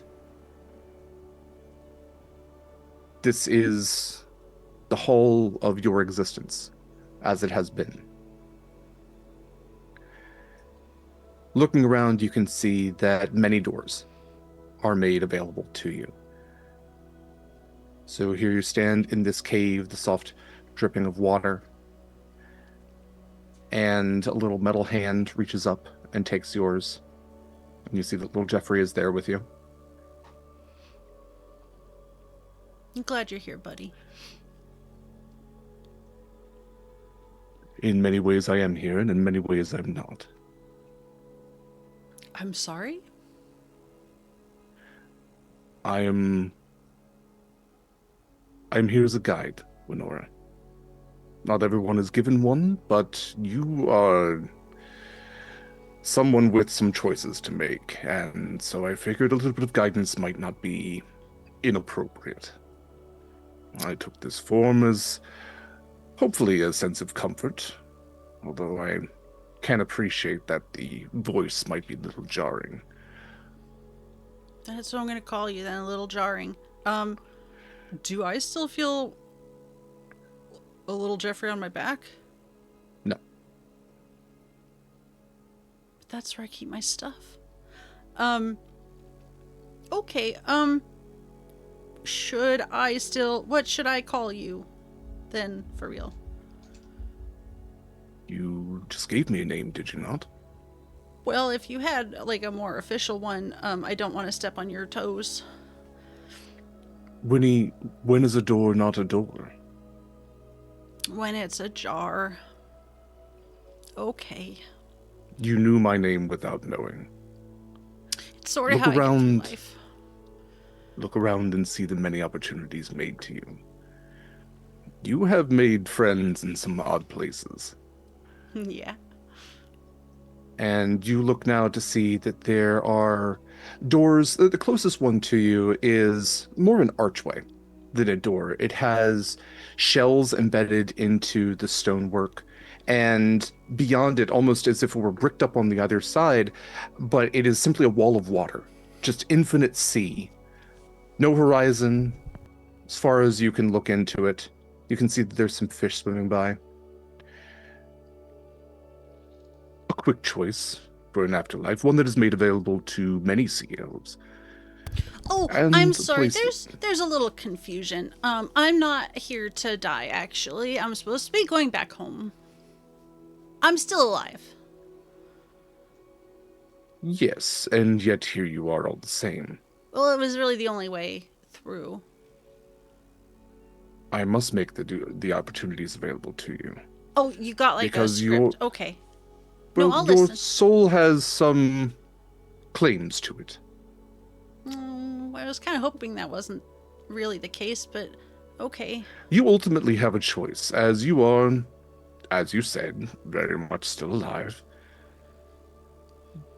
Perhaps this is also an opportunity to see those claims. You feel the hand pull you forward, and another doorway is presented to you. This one is wrought iron, and as the closer you look, you can see that it is bound with infernal runes and also gnomish runes. There's chains and locks all the way across it, and the door itself also has this intricate, almost labyrinth-like pattern, a maze carved into it. Kallista's gonna be so mad at me. Acacia's gonna be so mad at me. Turtleback was a choice, and not one you must make. Although, were you interested in supporting the kobold deity, he is always welcoming of aspirants. I would imagine so. Yeah, not really in a position to like. Anyway, I think I'm okay without this one. I just, a little respect. I didn't expect to go so far. Understood. Accidental prayer, we all do it. Yeah. Across from it, somewhat more diminished in its size, you seem to have had interactions with other infernal beings. A door to Avernus awaits for you. That Should doesn't sound you... right. He, like, looks down at a little piece of paper. You don't have to do that. A paymon? Oh, he's got his own... Oh, I mean, dealings, sure. I haven't worshipped him in such a sense. No. But it seems as if he has given the opportunity for you to, should your soul pass, enter into his service. You know what? I respect the hustle. In a few thousand years, you could go from Lemure to Bone Devil to perhaps more than that. Pit Fiend might await you. I think I'm okay. We can also scrap this one. I feel pretty good about that. The first one we can keep. That one's nice. But Curdle Mac and Paymon, we can probably just drop off the list. Yeah. The next door, you can hear some, like, frivolity on the other side of it. It's cracked open a little bit. You can see that there's dwarven runes carved into it. It's very well made, this large stone door. First for me, seeing a sea elf invited to Arakanor, and yet the halls of Hensieth and your immortal joy await you. That was awfully nice of him. I'll have to brew up something special when I get back. You'll be the tallest one there. That'll be a first. But I Really? mean, like, let's keep it on the list, but like not right now. Like, I see. yeah.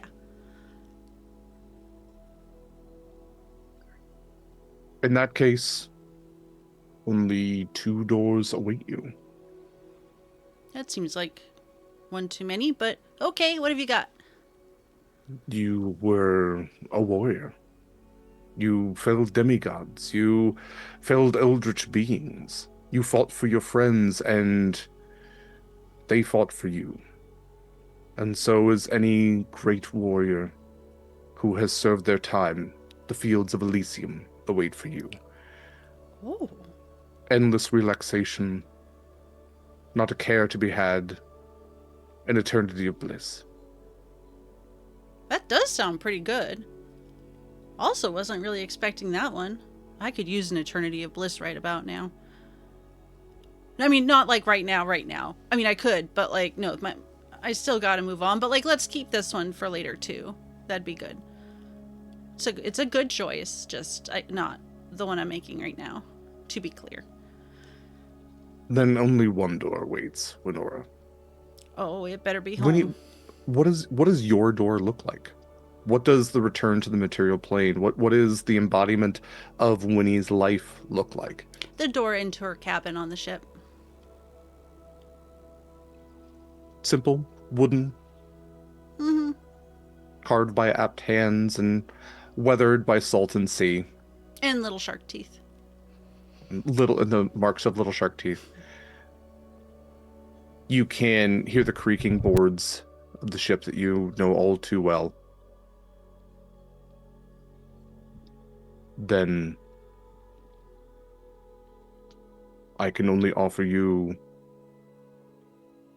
perhaps the most wearisome choice.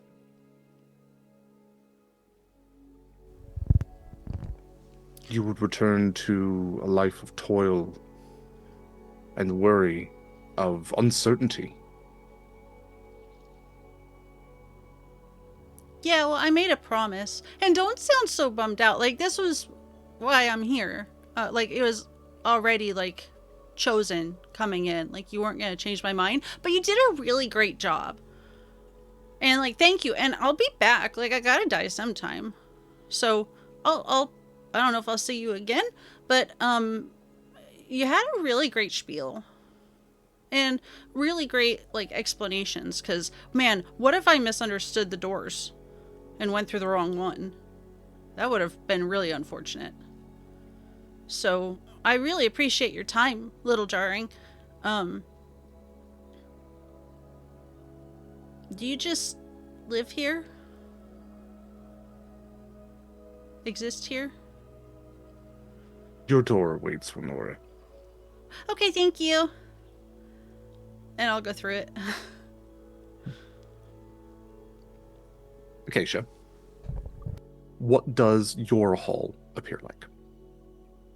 Acacia's Hall of Doors is worn paths of the fields on Soteria. There are very few actual doors. Most of them are just beaten down grass tread flat by the movement of many hooves. And you can only really tell that there is a door there because there is a rock. There's 2 rocks on either side, or 2 trees. And if there is an actual door, it's either the gate leading onto her father's property, the home where she grew up, or the actual door to the house. So, here you stand, soft breeze blowing through your hair. It is so calm here where you can hear the chirping of birds and you can feel the warmth of the sun. There's an endless sky above. And it also feels almost like you know that there's boundaries. Like in a video game where you know that you can only go so far. You understand that this is a place of choice. And as the wind blows through the grass and with the chirping of birds, it almost sounds like the voices of people that you know, that you knew. There's soft bits of laughter on the wind. And you hear the flapping of wings as a seagull flies down onto your shoulder. Hello. Acacia has been standing there with her eyes shut, face to the sky, with letting the sun on her just beat on her. Hello. Nice day for dying, I suppose. Close. We almost died. Yeah, well, nobody's perfect. I'll take the loss or win or whatever you call it, but not dying was nice. Yeah.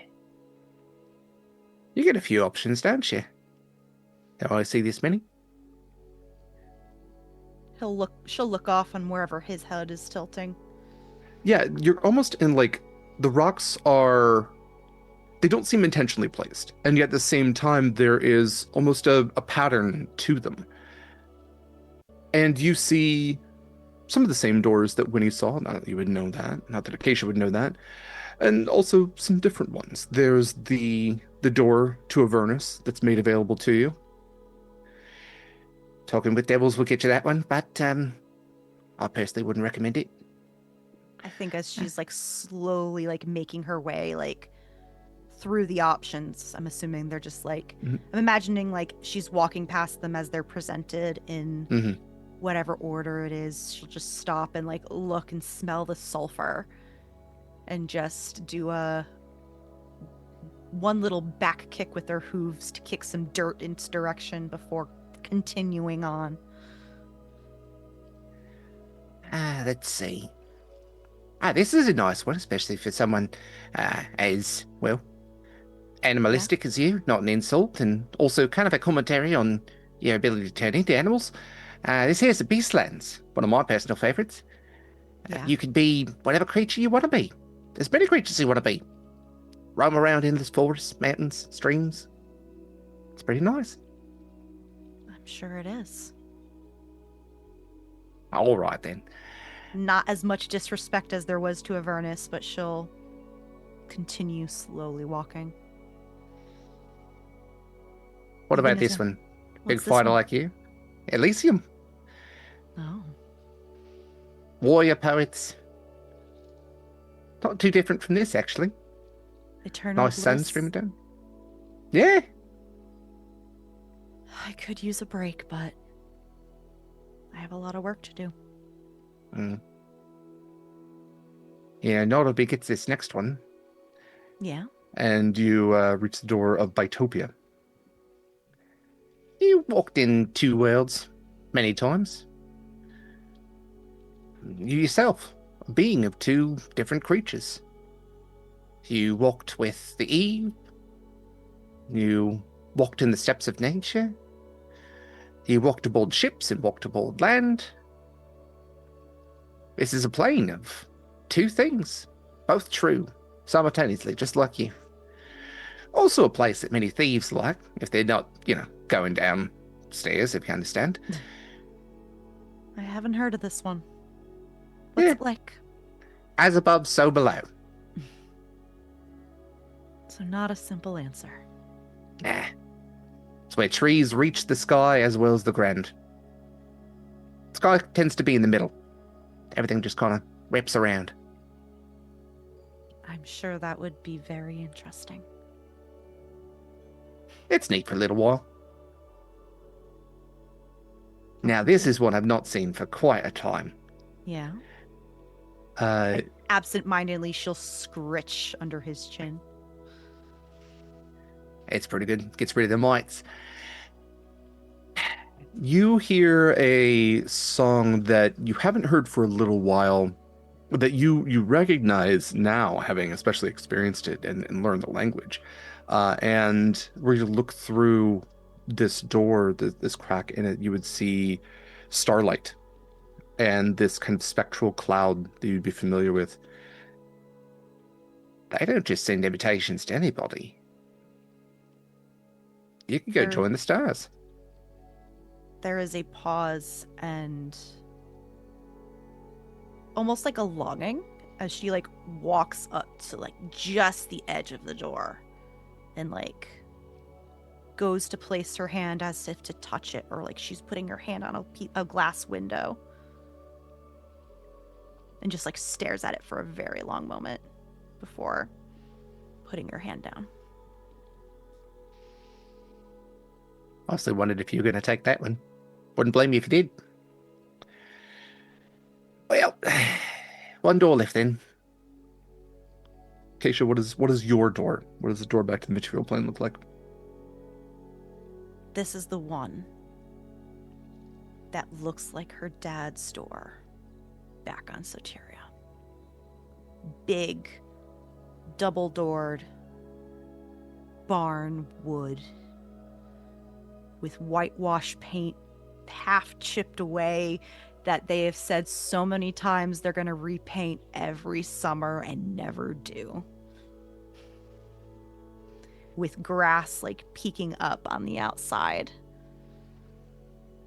And they couldn't do it inside because I was too gangly, would have gotten too tall.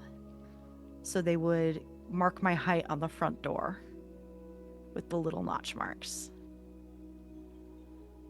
And I think as I get closer to it, I hear the sound of the material waves beyond.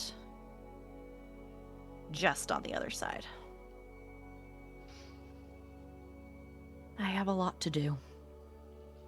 A lot of unfinished business, people to see. Things to steal. Well, far be it from me to keep you from all that busyness then. Should you ever find yourself back here, Someday. be happy to help you then. Yeah, I'm sure you will be. I'll die, but I don't plan on dying anytime soon. Well, death and taxes. Off you go then. I'm not paying taxes. I'm a pirate. Ah, I mean, the door for you next time. I think she'll just give him a little pat on the head and gently pick him up and put him on the ground. I'll see you around. Next time. Yeah. Next time. She'll walk through.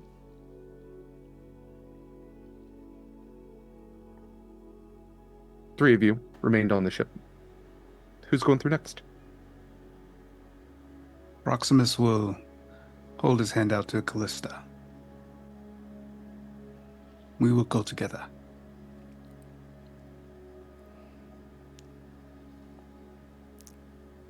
she just kind of smiles and will take his hand and then has a very hard time making eye contact, so is just looking out at this portal.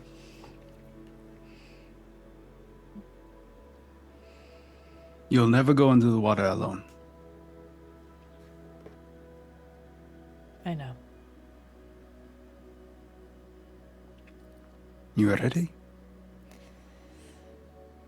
Just took one last look at Torin. Yeah, I'm ready. Let's go. Who would like to go first? 1, 2, 3, jump! Do you want to go, Mikyl, or do you want me to go? You can go. Okay. Okay. So plunging into the water and thereby plunging into the light, blinding, you open your eyes, and what does your hall look like? I think we have seen a space for Kallista before when she wanted to have a conversation with Avandra about Zeal. And I think that in this moment, she is kind of back a little bit in that space. She is on a path and some like knee-high grasses, and you can see different kinds of horizons out, but this path is leading up to a small stone kind of open air pavilion kind of thing with several arches. If this were a visual medium, it would be the same place that she described when we were playing Tooth or Truth as her favorite place.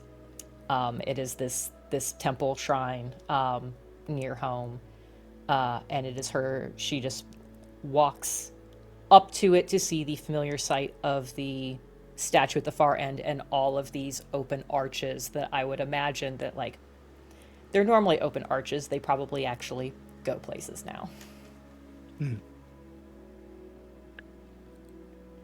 As you approach, from around one of the arches, a familiar, yet all the same disconcerting figure steps out. As, for the first time in some long time, you see Anders. And he crosses his arms and kind of kicks his foot. Where are you going, Callie? Preferably back to the material plane to fix your sorry ass. Always into fixing things. But I suppose that's what happens when you got a hammer. Everything looks like a nail, huh? Now you're getting it. Yeah. No, I got it, trust me. Got it, lost it, got it back. But here we are. Well, Callie, got a few options, I guess. What you gotta choose? Gotta take the easy way out? You know that's not my style. Yeah, I know. Always making things harder on yourself. Putting everybody else first. Well, if you want to take the real hard route, we can always go back. You and me. Go back to where, you tried to solve everything. What the hell's miss you, Callie? And you definitely put some time in there. This time you can do some real change from the inside. What do you say? Think I'm good. Thanks. All right. So, not hell then. What, are you going to Mount Celestia? Gonna hang out with Avandra for the rest of eternity? Walk the endless roads, be a spiritual guide? It's what Torin would want. Well, then he can make that choice when he goes through. Maybe eventually, Yeah. but... What's another disappointment to Torin? All right. Well, in that case, I mean... Shit, do you even know what kind of tiefling you are? You can't just ask people what kind of tiefling they are, Anders. Yeah, I'm the picture of social graces. You're absolutely correct.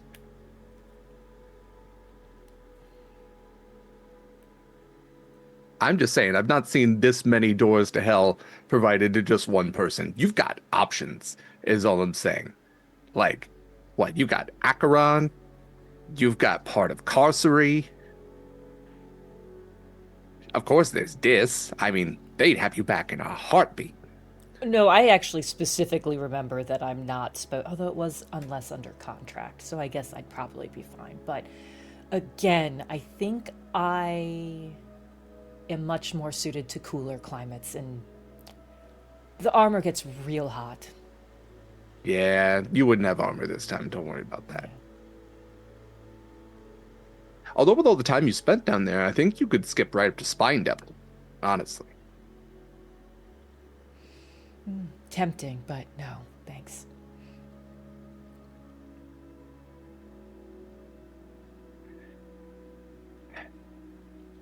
All right. I could offer you Elysium, but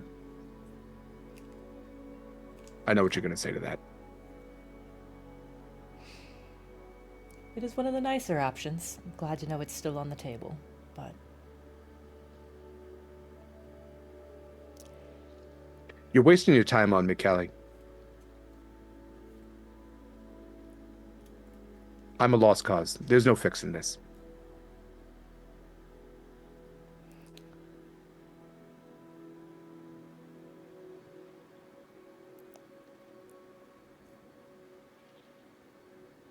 it would not be the first time I've refused to give up on a lost cause. Torin would be disappointed, and as you pointed out so helpfully a moment ago, I'm already at least disappointing him once. Why add to the pile?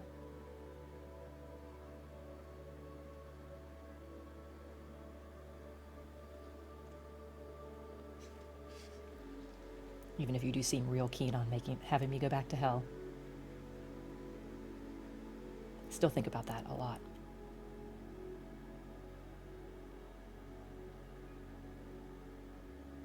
Well, like you said, you was under contract. I'm a little under contract myself.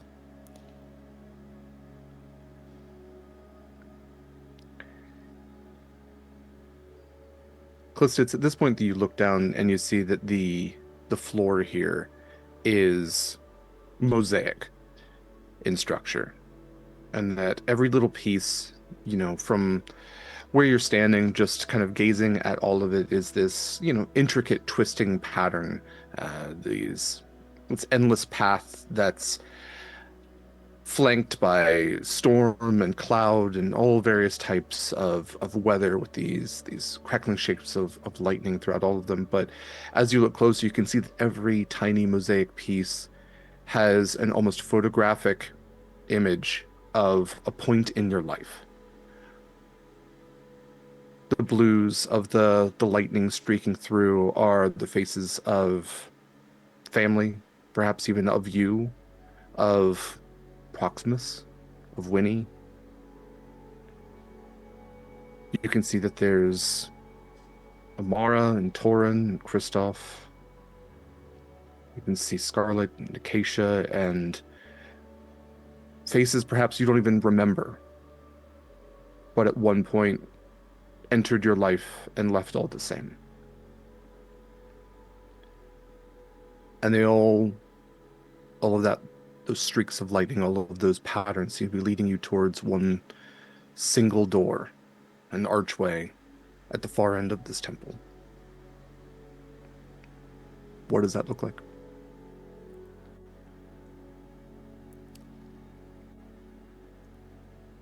I think at this moment, at this point in her life where she doesn't have a place that physically really feels like home, it is just the people that she's around now. I think going to that archway, it just looks like going onto the deck of the Redemption, because that is where everyone is.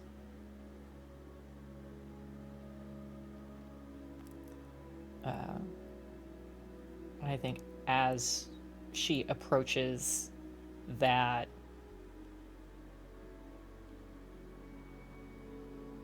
she's gonna stop and she will turn to this form of Anders and be like, you talk a lot about not my tendencies to not accept help for someone who seems to suffer from the same thing.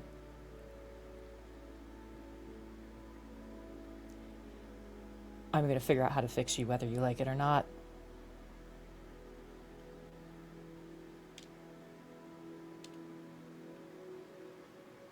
Fuck you, Kelly.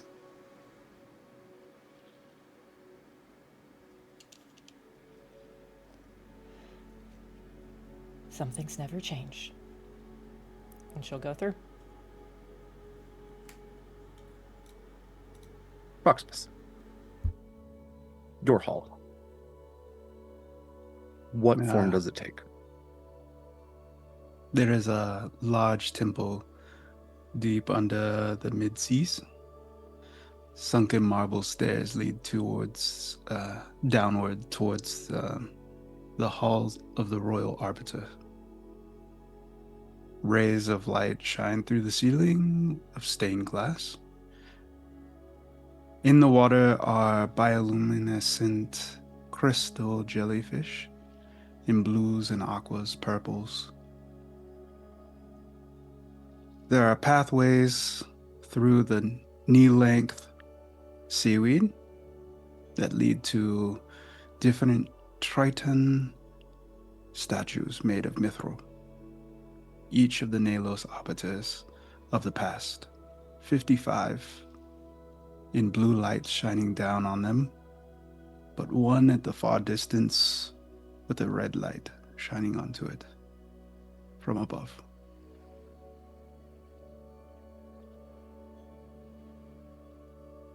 Swimming here underwater, you feel a presence behind you. And with a thwack of a stick on top of your head, you hear a voice you have not heard in a long time, the voice of Arcus Midnight, who was one of the Grand Masters of the Nalos Battalion. Why are you dawdling? You are always doing this. You are always just finding places to swim about and collect seashells, and here you are once again, mostly dead, doing the same thing. You have places to be.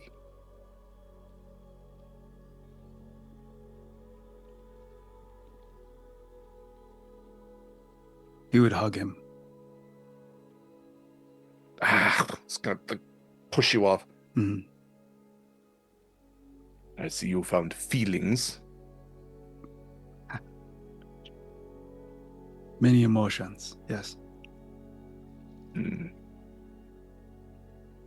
The first one I've felt in a long time is forgiveness. Forgive me. Maybe you can find it too.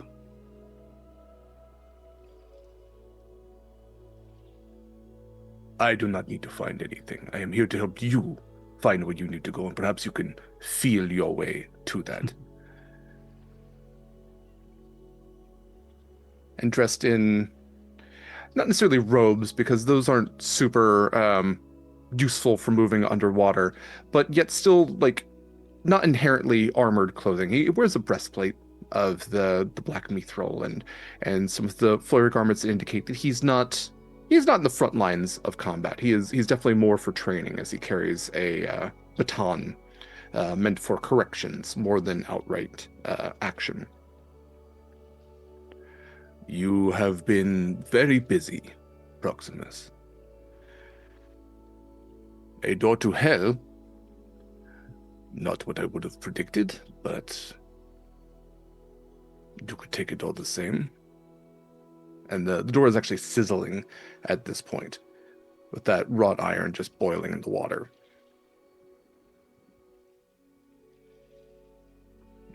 Suppose not. I have been there before.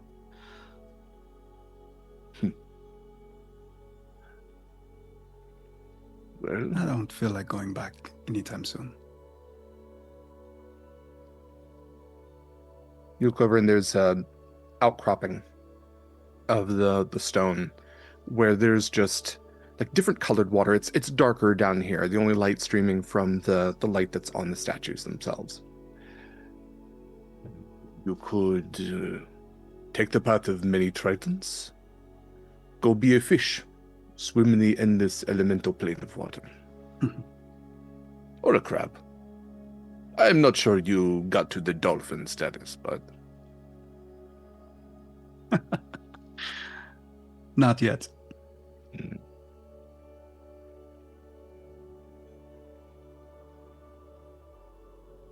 you could go and serve with Persona. His halls reside there as well. Great halls made of a single shell, intertwining, all interconnected. One of the most glorious creations to have ever been made in all of existence. Gestures over to all the statues. None of them were provided with that option. You could be the first Nelos in a long time.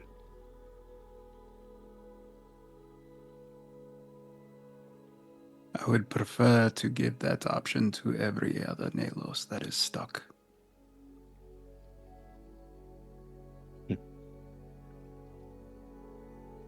Well then, see the door that they went through. And almost like an abyssal well carved down, like tunneling downwards. You can see that it is inky black streams of black ink emanating outwards.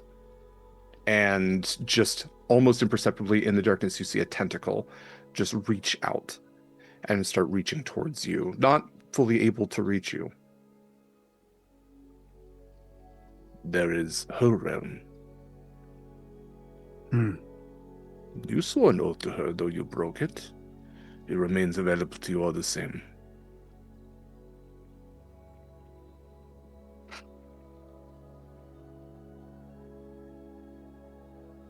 I assume that won't be the last time I see her. But that is okay. I'll pass.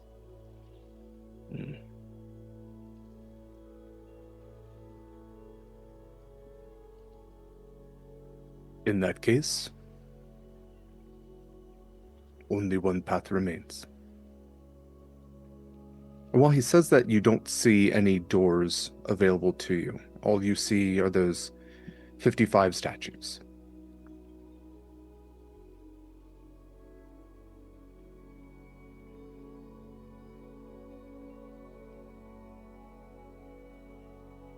I'll walk down the hallway in between the statues.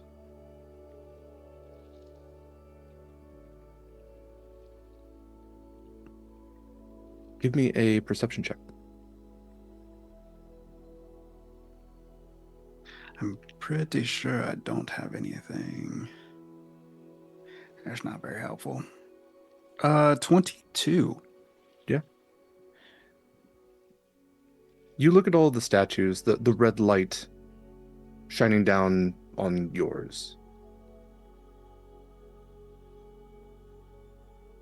You are more critical of yourself than anyone, I think. And that is coming from someone who used to hit you for mistakes.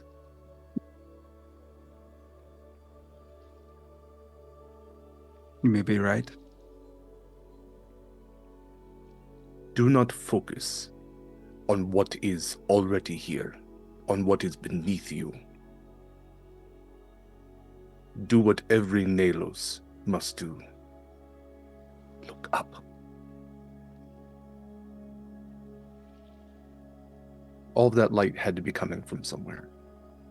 And as you look up, that great cavern has opened, and the water above shines down with the sun far above it.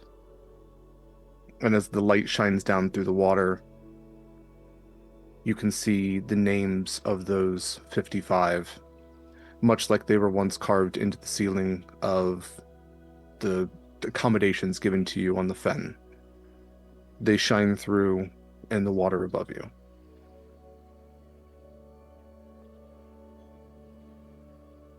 Go. Tired of looking at you. I miss you too. Ugh. And he'll go.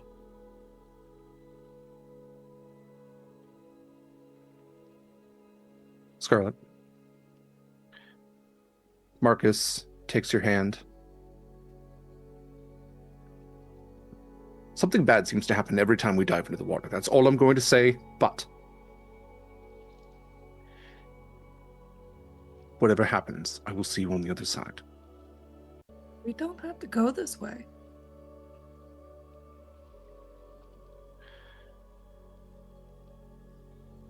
I can take us Okay. back. All right. I mean, The way you came. yes. That, I suppose. Yes. We'll have to Sorry. wait until tomorrow. But That would be really awkward. We already said goodbye. it's just an option. You're not a little bit curious? A little. Are you?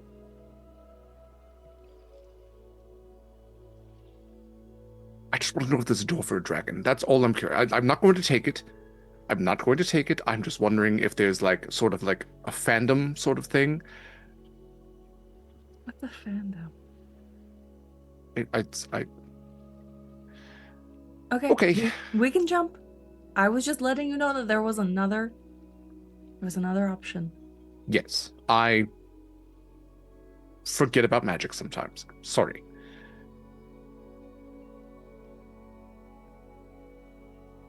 I better see you on the other side. Of course. I better see you. Okay. Promise. I promise. Well, sirens first. There should be something here about seniority and position, whatever. Same time? Same time. Same time.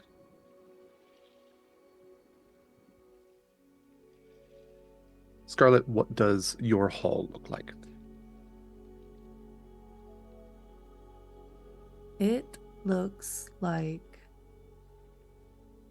the fen. But like it was perceived to be not how it was in the end.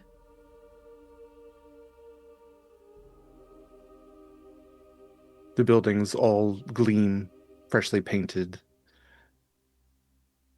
The roofs are all patched, and yet it is quiet here. The only sound coming from the water lapping at the boardwalks, the rope bridges that connect all of these interconnected structures. There's a storm that roils above, but it promises a quiet rain, not a turbulent sea.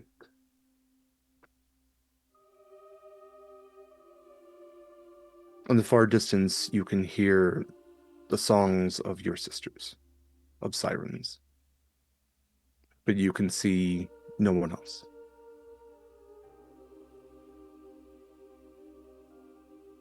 You feel a soft tap at your ankle.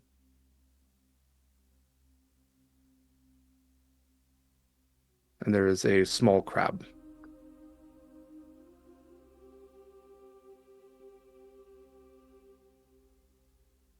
I will lean down to pick him up.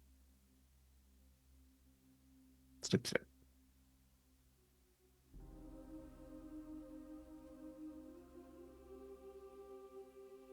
Been a while. Snip. must be with animals right now. I took it off. I haven't prepared it. Damn it.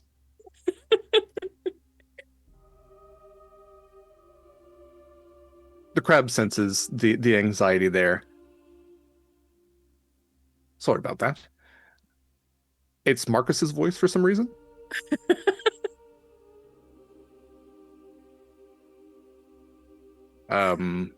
Let's see. Sorry, I had to learn crab for this. Let's see. It's common.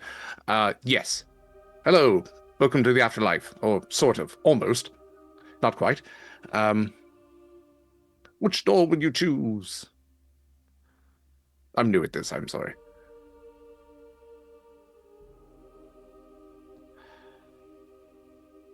Do I see any doors?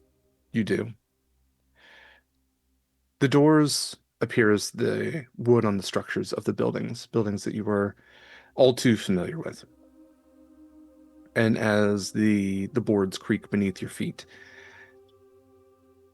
you look down into that black water beneath that gives the fen its name.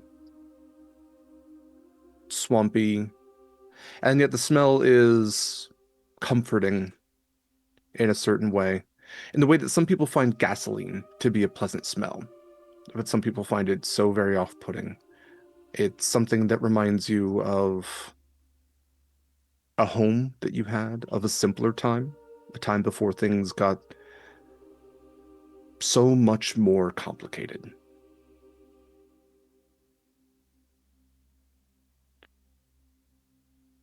A door opens that, similar to that had that was available to Proximus and to Winnie, and yet yours has storms on the other side of it, and that siren song can be heard so much more clearly as the waves roil underneath a storm of turbulence. The home of the sirens, a special corner of the plane of water where it approaches against the plane of air, where storms live their lives, and those that sing of them can sing eternally beneath the lightning above. You could be with your sisters.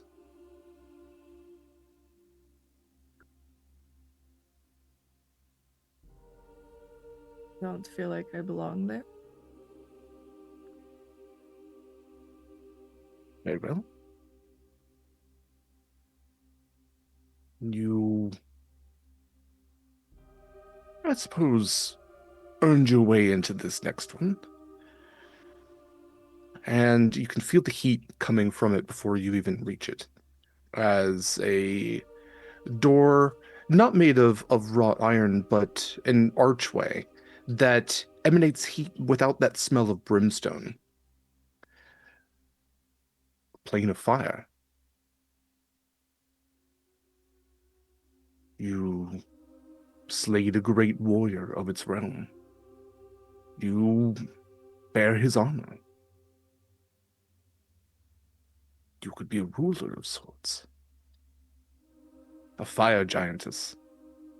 As I can sense there's some giant in you as well, although artificial, it seems. That part wasn't intentional. If the Hall of Doors were about intent, not many doors would be available.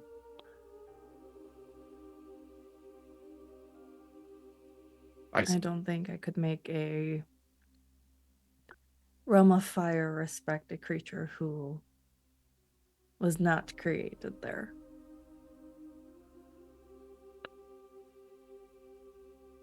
Scarlett, I've had to do some research, more or less, when I meet souls in this place, and if there's one thing I'm confident of, it's that you could make anyone gain respect for you.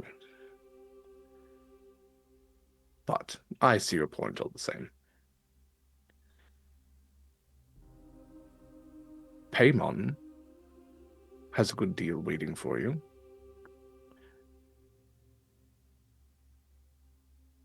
I believe his words were,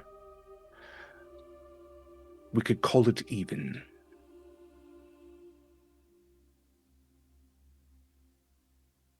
I can only imagine what tis even is. And Service. I don't think I want to find out. Very wise. Who would make a deal with the devil?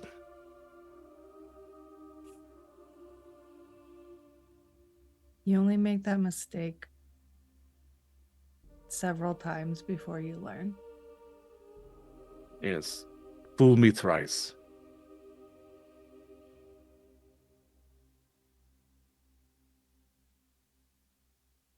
She wants you back. And as he says that, you can see the hall to that door that you passed through so many times. That simple shack that Eula held court in. Those slats on the wood of it, streaming that black ink out of them. It creaks open slightly.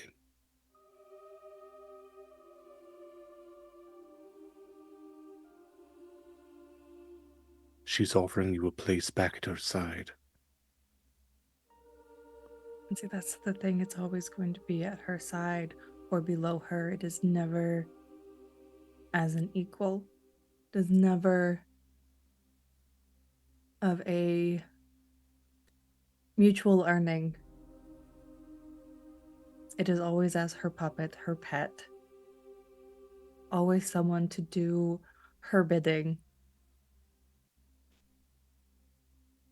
There will always be a bigger fish. You could be unto a god. But she will always be the bigger one. I have got from underneath her once, and I am not going to put myself in that position again.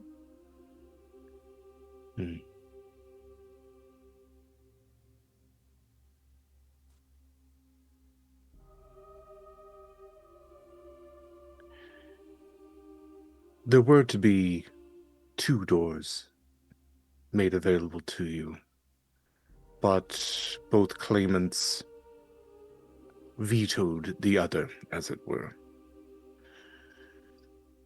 Those that sing above and those that swarm below.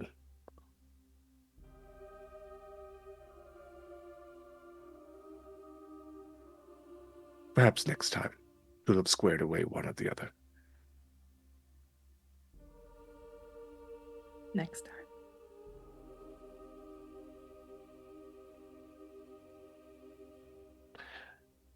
Well, I'm sorry, Scarlett. I'm sorry I couldn't provide you with anything better. I'm sorry that I have to offer you the only path back. I'm sorry that that path will lead to pain and tears and loss.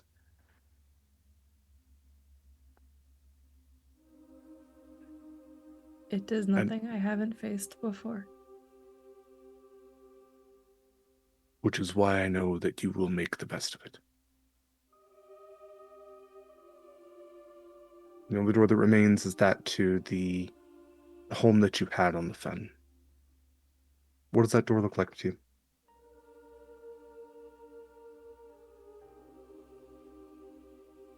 It's the shape of her captain's quarters, but instead of it being solid wood, it is of the old stained glass.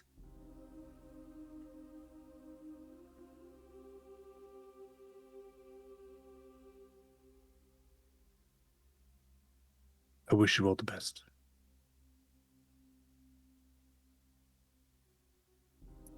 Some of us don't deserve the best.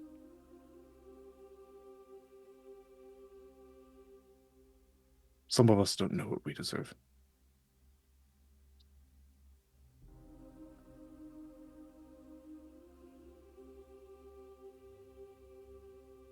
You walk through? I walk through. That's where we'll end tonight. No, you have to tell us if Marcus gets his dragon door. It's in I'll the tell you rules. shit.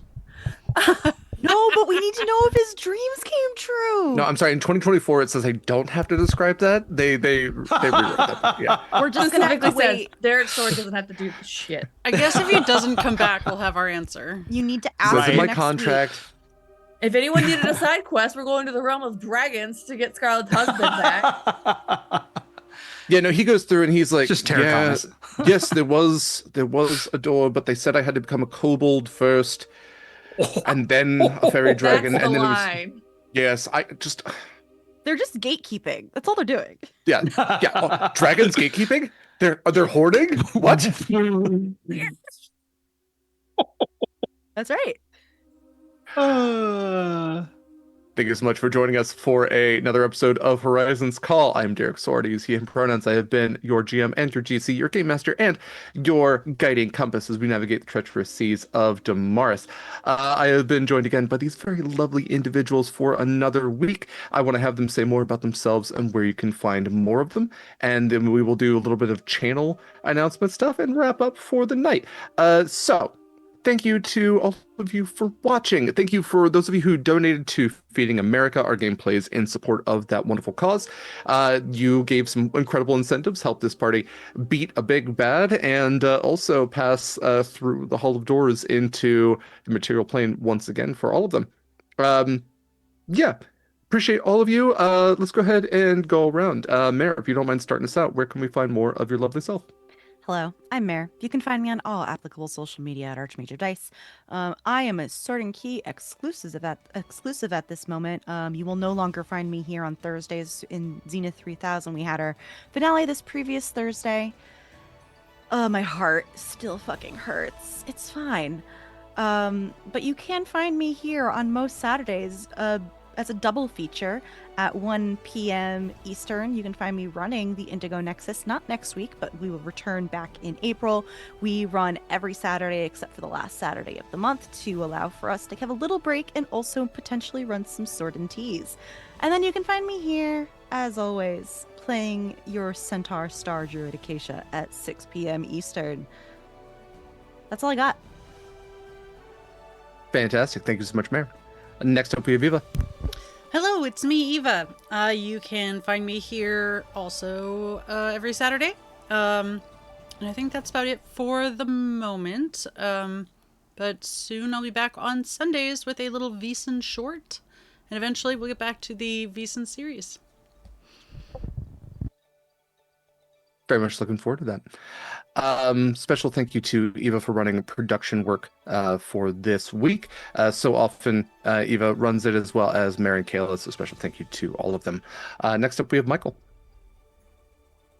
Hey fam, I'm Mikyl. I played Proximus, the inept himbo that caused more problems than he needed to. But yeah, you can find me on the Discord channel for Sword and Key, where I spend most of my time, honestly, and don't really check Instagram or BlueSky, but I'm on there. You can find me somewhere. This month is just here, Sword and Key exclusive, and then April I'll be in that Veesen. Got a call up from the big leagues, so I'll be playing in Veesen in April for a little short game, returning, and then I'll be on Dax's channel playing in a Star Wars campaign. Fucking what up? But yeah, that's it.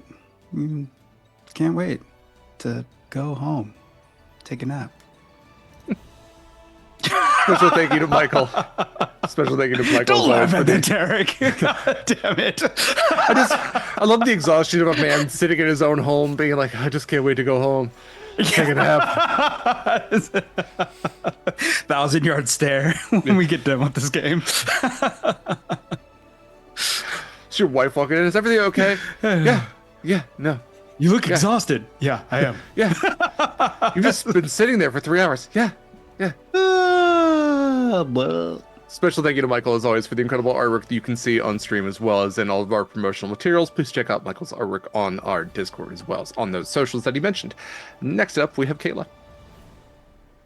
Hi, hello, I'm Kayla. I've been your Science Storm Sorcerer Scarlett Shores, who might have cried actual tears tonight. I am a Sword and Key exclusive. I'm in the talks of doing something else on the channel. So stay tuned. Hell yeah. All right. Next up we have Jenn. Hi, I'm Jenn. I'm La Zelda on the internet, muscle long dog dice, doing all the dicey things, doing shirt things. That's all great. And I stream about once a week over on my channel. Right now we're playing original Resident Evil. We've got Hades going on. I've got some other like point and click adventure things that are gonna be on deck. That's the kind of thing. But this is the only game I'm here for right now. So if you want to see me over here wearing wigs and horns and stuff, you just have to tune in to Horizon's Call. Fantastic. Special thank you to Jenn for the incredible dice that we all have from Long Dog Dice. This wonderful cast are also a crew, and they do an amazing job at everything they do. I didn't mean for that to rhyme. I am Derek Sword. Again, I use he, him pronouns. I feel so good about how this all went tonight. Thank you again for everyone who joined us. If you were looking for more of Sword and Key stuff and stuff that we make, please check out beacons.ai/Sword and Key. You can find all of the links in one nice place. Right up at the top is BlueSky and Instagram, our socials. We also have links to join our Discord if you want to hang out with the cool community, talk to cool folks like us about cool games like this. If you are looking for any of our wonderful discount codes, we have some of those with some of our wonderful affiliates like Long Dog Dice. You can use code Sword and Key for 10% off your first purchase, I should say. You can also fill out forms still to get some custom dice sets made. And you can also get some really cool clothes like what Kayla's rocking tonight. If you are looking for custom minis, check out Eldritch Foundry. Again, use code Sword and Key, 10% off your first purchase, or use our affiliate link if you're going to be doing a 3D printing. You get a 3-month subscription for only $19.99. If you are going to be purchasing anything from Hit Point Press, and they've got tons of stuff to buy, please use our affiliate link again on the beacons if you are doing that. Another thing I mentioned, or I should have mentioned at the top, but I didn't, is we here at Sword and Key have an official Sword and Tea, which is available through Friday Afternoon Tea, Seattle's gayest tea shop. So check out Friday Afternoon Tea and get Sword and Tea. And when you do, I am authorized to use this discount, even though it's not mine. Use code TheLadyDame for 10% off your first, or actually any purchase. I'm just used to saying first. Any purchase, use code TheLadyDame, 10% off. There's currently a deal going on with Friday right now to also get 20% off of gift cards. So if you're looking to get something for someone else, don't know exactly what their taste is, or even get stuff for like the holidays. I know they're a while away, but hey, it's a pretty good deal to get 20% off a gift card. Check it out. If you are looking for the podcast Monster Crush. It's a podcast to do with my friend LD. We talk about cryptids, creatures, miscellaneous monsters from myth and how switchable they are. Check that out wherever podcasts are found. It's another part of the Sword and Key network. You can listen to all those podcasts. We're currently on a little over a month hiatus. We'll be back for Monster Mother's Day. But until then, we'll be taking a little bit of a break. So we just wrapped up our In the March of Madness, our Salty 16 single smooch elimination, a bracket of eldritch monsters, not too dissimilar from the Second Death. And we decided which was the most smoochable. So you can fill out a bracket for yourself and play along with us at home. For everything else, yeah. Check out Beacons, check out the Discord. Let's talk about the calendar real quick here. It's a pretty quiet week here at Sword and Key. Gate Night's taking the week off. Zenith just had its finale, like Mare said. We don't have any movie nights, and Indigo Nexus is also taking next Saturday off. So the next thing coming up is a week from today, 3 p.m. Pacific time, with the next episode of Horizon's Call. So check that out. After that, Gate Night is where Shadow LD and I play Baldur's Gate 3. That's 7 p.m. Pacific time on Tuesdays. It's currently the only video game streamed here on Sword and Key, although that might change in the near future here. We also have movie nights that are every other week. Our next one coming up is going to be on the 3rd. They're free. They're on our Discord. All you gotta do is be around and watch at the time. So 6 p.m. every other Friday. This was a community suggestion for the 1996 Baz Luhrmann's Romeo plus Juliet with Leonardo DiCaprio. So I've actually never seen it. Don't yell at me. But it'll be a great opportunity to watch that. One thing that we didn't get to shout out, but I will shout out now. Mare and Alex, Mare, right here, Alex, GM for Zenith, both had a birthday less than a week ago. Happy birthday to them. They are not twins, but it's wonderful to have two such wonderful people born on the same day. And also, we have another birthday coming up soon. One of our moderators, one of the people who helped this channel grow to where it was, Gona, has a birthday coming up in a couple of weeks as well. So happy birthday to them.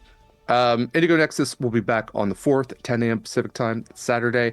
And like Eva was saying, Vison will have some streams coming up soon as well. First thing I see is on the 5th of April at 10 a.m. Pacific time. That's on Sundays. So more stuff coming up. We will have some stuff gearing up for Pride Month here relatively soon. So the best place to see all of that is Discord, and then socials after that. Tonight, we are going to be raiding Nerds with Dice, so go spread some positivity over there. Take care of yourselves, take care of others, and until we see you next time, fair winds and following seas, brave mariners.